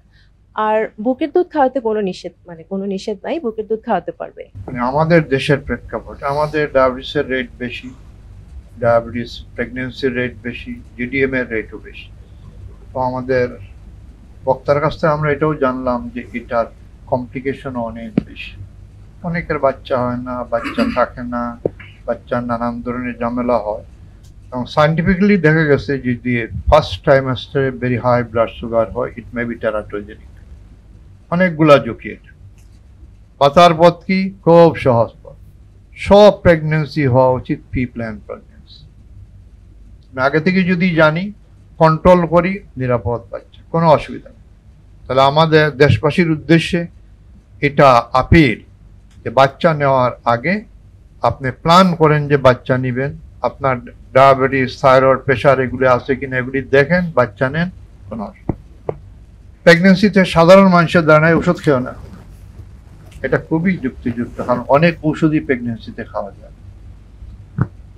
In general প্রেগনেন্সিতে safe drug হচ্ছে ইনসুলিন, কিন্তু কনভেনশনাল ইনসুলিন গুলা, হিউম্যান ইনসুলিন গুলা, নতুন অনেকগুলি ইনসুলিন আসছে, এটা অনেকটাই প্রেগনেন্সিতে দেওয়া যায় না। সেফেস্ট ওয়ান হচ্ছে হিউম্যান ইনসুলিন গুলা। সেফ, যখন বাচ্চা দুধ খাচ্ছে তখনও সেফ, কোনো অসুবিধা। এবং যেগুলি প্রেগনেন্সি ডায়াবেটিস হয়, এর অনেক ক্ষেত্রেই বাচ্চা হওয়ার পরে আর ডায়াবেটিস থাকে না, আর ইনসুলিন লাগে না, ডায়েট এক্সারসাইজ হয়। এটা দেখে আমরা ভুলে যাই যে আমার তো ডায়াবেটিস ভালো হয়ে গেছে, কিন্তু এর কিছুদিন পর আবার এটা ফিরে আসতে হবে। এই জন্য উচিত যে এই যে পোস্ট প্রেগনেন্সি যেটা ডায়াবেটিস আবার ফিরে আসা অথবা পারসিস্টেন্ট থেকে যাওয়া, এটার রেট আমাদের গবেষণা, এইটার রেটও কিন্তু আমাদের দেশে ভেরি হাই, অলমোস্ট 50% আমাদের থেকে যায়। তা আমি যদি না করি এই আশা যে আমি তো প্রেগনেন্সি ডায়াবেটিস ভালো হয়ে যায়, তাহলে দেখা যাবে কিছুদিন পর আমি জটিলতায়।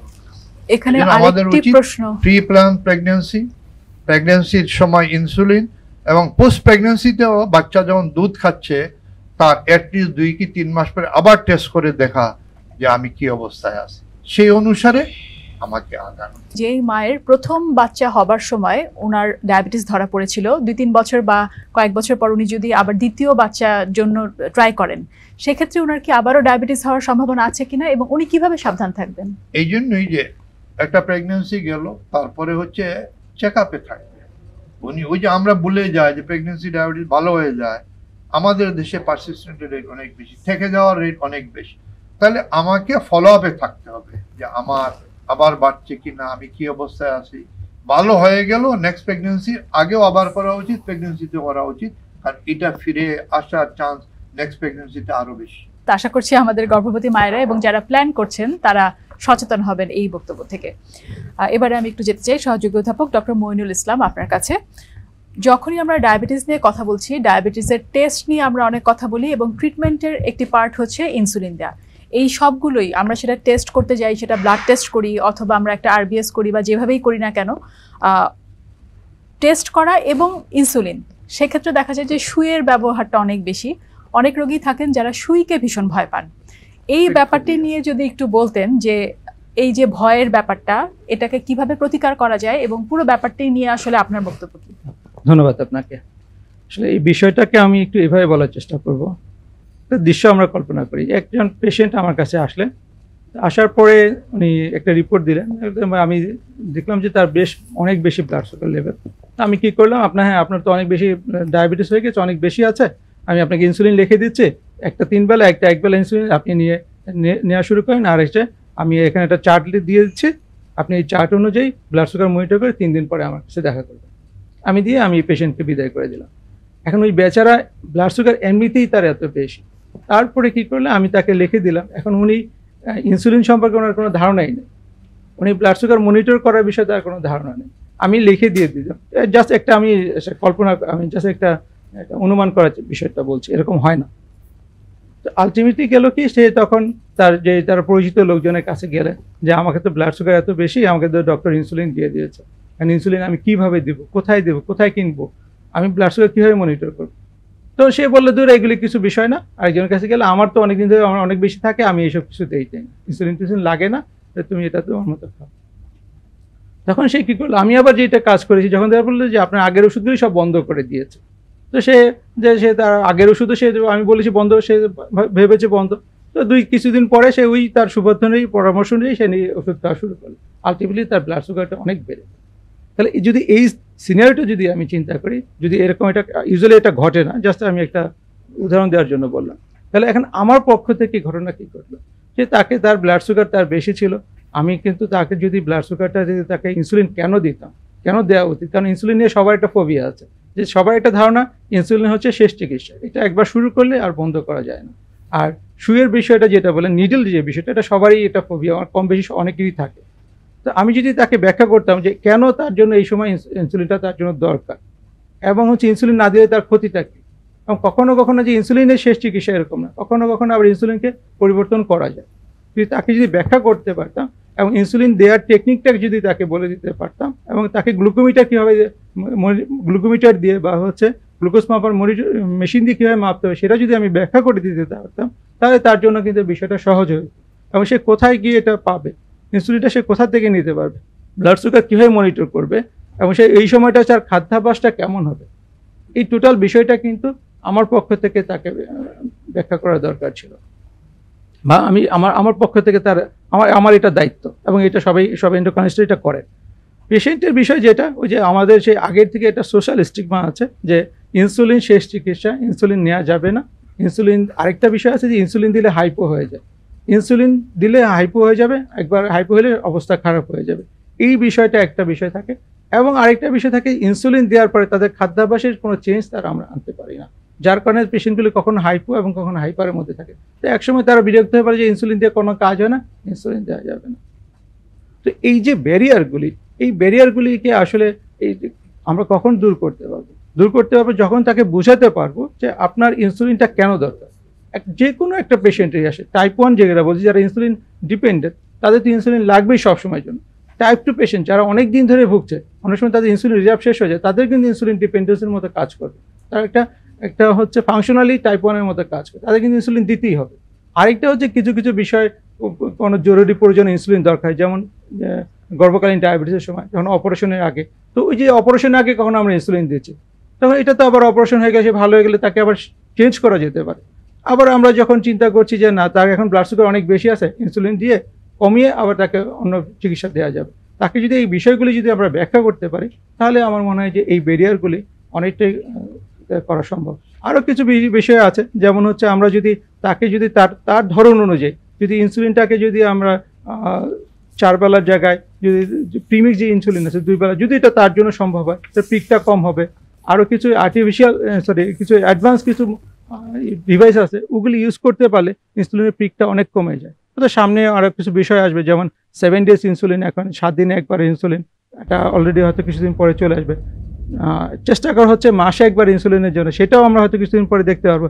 এখন তো অলরেডি যেটা সেমাগ্লুটাইড বা টার্জেপিটাইড, সেটা যদিও ইনসুলিন না, কিন্তু একটা ডায়াবেটিস কন্ট্রোলে খুব ভালো কাজ করে, সেটা 7 দিনে একদিন দেওয়া যায়। যদি আমরা এই অল্টারনেটিভ বিষয় যদি ইনসুলিনের সাথে করতে পারি, এবং যদি আমরা নিডেলের ক্ষেত্রে এখন যেটা আসছে, যদি আমরা এখন খুবই সরু নিডেলগুলি পাওয়া যাচ্ছে, যদি তাদেরকে ব্যাখ্যা করে দিই যে এখন নিডেলগুলি খুবই সরু, 4 মিলিমিটার বা 23G মানে নিডেলগুলি খুবই একই খুবই সিম্পল, খুব বেশি একটা ব্যথা হয় না। যদি আমরা তাদেরকে বলতে পারি, আমার মনে হয় যে এটা পেশেন্টের জন্য তারা অবশ্যই নিতে চেষ্টা করবে।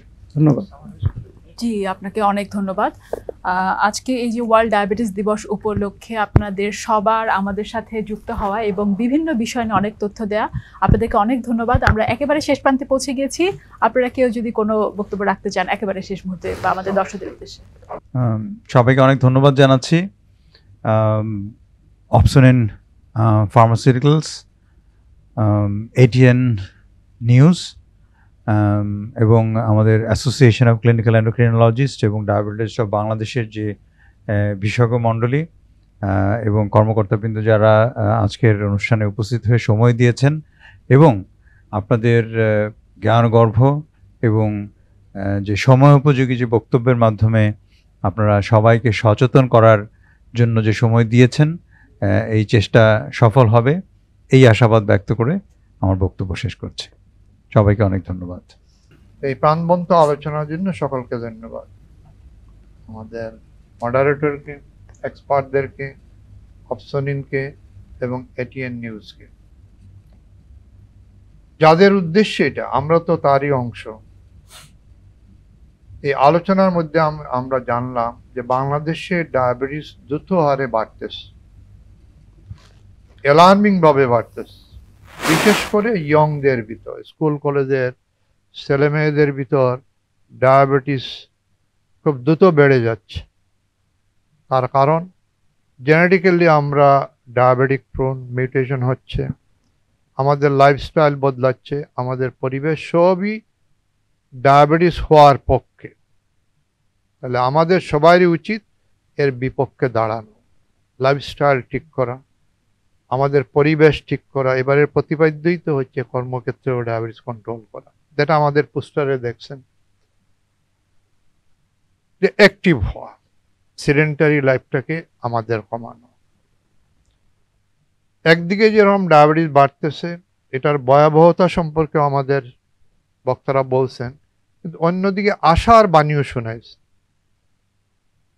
যে শুধু লাইফস্টাইলকে দিয়ে, বিনা পয়সার ঔষধ, ডায়েট, এক্সারসাইজ, এর মাধ্যমে 50 to 60% ডায়াবেটিসকে প্রিভেন্ট করা যায়। আশার বাণী শোনাইছেন যে ডায়াবেটিসকে সর্বক্ষেত্রে কন্ট্রোল করা যায় এবং এই কন্ট্রোলের মাধ্যমে স্বাভাবিক জীবনযাপন করা যায়। একজন ডায়াবেটিক রোগীও সমাজকে অনেক কিছু দিতে পারেন, উনি হ্যান্ডিক্যাপ না হয়ে অনেক কিছু দিতে পারেন, চাই সচেতনতা। এটার জন্য প্রয়োজন যে সর্বক্ষেত্রে আমাদের সেই বিখ্যাত কবিতা, ডায়াবেটিসের উপর নজর রাখুন, সুগার মেপে সুস্থ থাকুন। সর্বক্ষেত্রে প্রযোজ্য, এটা সর্বক্ষেত্রে, কর্মক্ষেত্রে, সব ক্ষেত্রে। যেহেতু আমরা সর্বক্ষেত্রেই এটাকে কন্ট্রোল করতে পারি, তাহলে সেম আমাদের লং ফাস্টিং এর ক্ষেত্রেও, যে রমজান লম্বা সময়, প্রায় 1 মাস, সেখানেও দেখা গেছে যে একজন ডায়াবেটিক রোগী যদি ডাক্তারের সাথে পরামর্শ করে উনি রোজার প্রস্তুতি নিয়ে রোজা রাখেন, কোনো অসুবিধা নাই। Fasting is beneficial for health. এটা sugar control, pressure control, weight control এবং ইমিউনিটি ইমপ্রুভমেন্টের জন্য ফাস্টিং এটা অত্যন্ত উপকারী জিনিস। কিন্তু প্রয়োজন পূর্ব প্রস্তুতি নিয়ে ডাক্তারের সাথে পরামর্শ করে রোজা রাখা। হঠাৎ মন চাইলো কালকে আমি ফাস্টিংয়ে যাব, আমার ইনসুলিন ঠিক করলাম না, সকালের ইনসুলিন শেষ সাথে দিলাম, তখন দেখা যাবে যে 12টা-1টার সময় যেটা বলছে সুগারলেস হয়ে যাওয়া, এরকম সুগারলেস হয়ে যে আমি বেহুশ হয়ে যেতে পারি। কিন্তু এই সবগুলি সম্ভব বা প্রি রমজান এডুকেশন মোটিভেশনের মাধ্যমে। এবং শুনলে আপনারা খুশি হবেন যে এসএডবি তার জন্মলগ্ন থেকে এই সেক্টরটাকে ডেভেলপ করার জন্য সব ধরনের প্রচেষ্টা করা। ইলেকট্রনিক মিডিয়া, আমাদের যে পোস্টারগুলি বলেন, এমনকি সাংবাদিক সম্মেলনের মধ্যে ঘোষণা দেওয়া যে রজব হচ্ছে প্রি রমজান অ্যাওয়ারনেস মান্থ, যে রজব মাস থেকে, এই যে ডিসেম্বর থেকে রজব মাস থেকে ডায়াবেটিক রোগীরা, অন্য রোগীরাও ডাক্তারের সাথে পরামর্শ করে প্রস্তুতি নেন। 2 থেকে 3 মাস লাগে, কারণ A1C আমাদের দেশের কন্ট্রোলের হিসাব করলে মাত্র 20% লোকের A1C হচ্ছে বিলো 7, বাকি 80%ই বেশি। একদম কন্ট্রোল করতে গেলে A1C তো ঠিক করতে, A1C ঠিক করতেই লেগে যায় প্রায় 3 মাস। এই জন্য 2 থেকে 3 মাস আগের থেকে যদি আমরা প্রস্তুতি নিয়ে আগাই, আলহামদুলিল্লাহ। যদিও আমাদের সার্ভিসের সুযোগ সেই প্রত্যন্ত অঞ্চল পর্যন্ত, কিন্তু এই যে অ্যাওয়ারনেসটা, এডুকেশন, মোটিভেশন যেটা বলা হলো, যে আমি যাচ্ছি আসতেছি কিন্তু আমার মানসিক পরিবর্তন তো নাই, আমাকে যে লিভিং উইথ ডায়াবেটিস এই প্র্যাকটিস নেই, যে এটা নিয়েই থাকতে হবে, এটাকে ঠিক রেখেই আমাকে চলতে হবে, এই মানসিক প্রস্তুতি দরকার। এই মানসিক প্রস্তুতির জন্যই হচ্ছে অ্যাওয়ারনেস দরকার, এডুকেশন মোটিভেশন দরকার, এবং একটা সমন্বিত প্রচেষ্টা দরকার। যার কারণে আমাদের পোস্টারের নিচে দেখেন, ডায়াবেটিক রোগীর সার্বিক কল্যাণের জন্য আত্মীয় স্বজন, বন্ধু বান্ধব, ওলামায়ে কেরাম, বিশেষ করে এই রমজানের ক্ষেত্রে দিনে সুগার টেস্ট করতে পারবো, এই জিনিসটা ওলামায়ে কেরামদের মুখের থেকে বললে আরও ভালো। আমাদের যারা সংশ্লিষ্ট কর্তৃপক্ষ, ডিজি হেলথ, আমাদের হচ্ছে মিনিস্ট্রি, এবং ডায়াবেটিসের ক্ষেত্রে বলা হয় যে it is a integrated program. শুধু ডিজি হেলথ মিনিস্ট্রি এটা পারবে না, তাহলে রাস্তাকে ঠিক করে দিবে। আমি যে মাঠ ঠিক করা দরকার, হাঁটা দরকার, এটা তো আরেক মিনিস্ট্রির কাম। যেমন এটা ইন্টিগ্রেটেড অ্যাপ্রোচ, যেখানে সিকিউরিটির ব্যাপার, পরিবেশ তৈরি করা দরকার, হেলথেরও দরকার, এবং সুশীল সমাজ সহ আমরা যারা ইলেকট্রনিক মিডিয়াতে আসি, এবং ডাক্তাররা তো ইঞ্জিন, সবাই মিলে যদি আমরা চেষ্টা করি, ইনশাআল্লাহ এদেশ থেকে আমরা ডায়াবেটিসের রেট কমাইতে পারবো, ডায়াবেটিসের কন্ট্রোলকে বাড়াইতে পারবো। এবং আমাদের গুরুর শিক্ষা, যেটা ইব্রাহিম স্যারের যে শিক্ষা ছিল, যে একটা ডায়াবেটিক রোগীকে তুমি বলো যে আপনার ডায়াবেটিস হয়েছে, ভয় নাই, আপনি সুনিয়ন্ত্রণে আসেন, আপনার স্বাভাবিক জীবনযাপন করা সম্ভব। সকলকে অশেষ ধন্যবাদ। এবং আমাদের যারা সম্মানিত দর্শক মণ্ডলী, দেশবাসী, সবাইকে বলবো যে সবাই আমরা আগাইয়ে আসি, যে আমরা ডায়াবেটিসকে ঠেকাবো, আগাইতে দিব না। যার ডায়াবেটিস সবাই মিলে হেল্প করব, যাতে সে ডায়াবেটিস কন্ট্রোল করে স্বাভাবিক জীবনযাপন করতে পারে। সকলকে ধন্যবাদ। সবাইকে আরও একবার ধন্যবাদ দিয়ে আমি আমাদের আজকের এই আলোচনা অনুষ্ঠানের সমাপ্তি ঘোষণা করছি। প্রিয় দর্শক, অপসনিন ফার্মার সৌজন্যে association of clinical endocrinologist and diabetologist of বাংলাদেশের উদ্যোগে ওয়ার্ল্ড ডায়াবেটিস ডে উপলক্ষে আমাদের বিশেষ এই আয়োজন আজ তাহলে এ পর্যন্তই। আশা করছি আমাদের এই আলোচনা থেকে আপনারা উপকৃত হবেন। ভালো থাকুন, সুস্থ থাকুন এবং দেখতে থাকুন এটিএন নিউজ।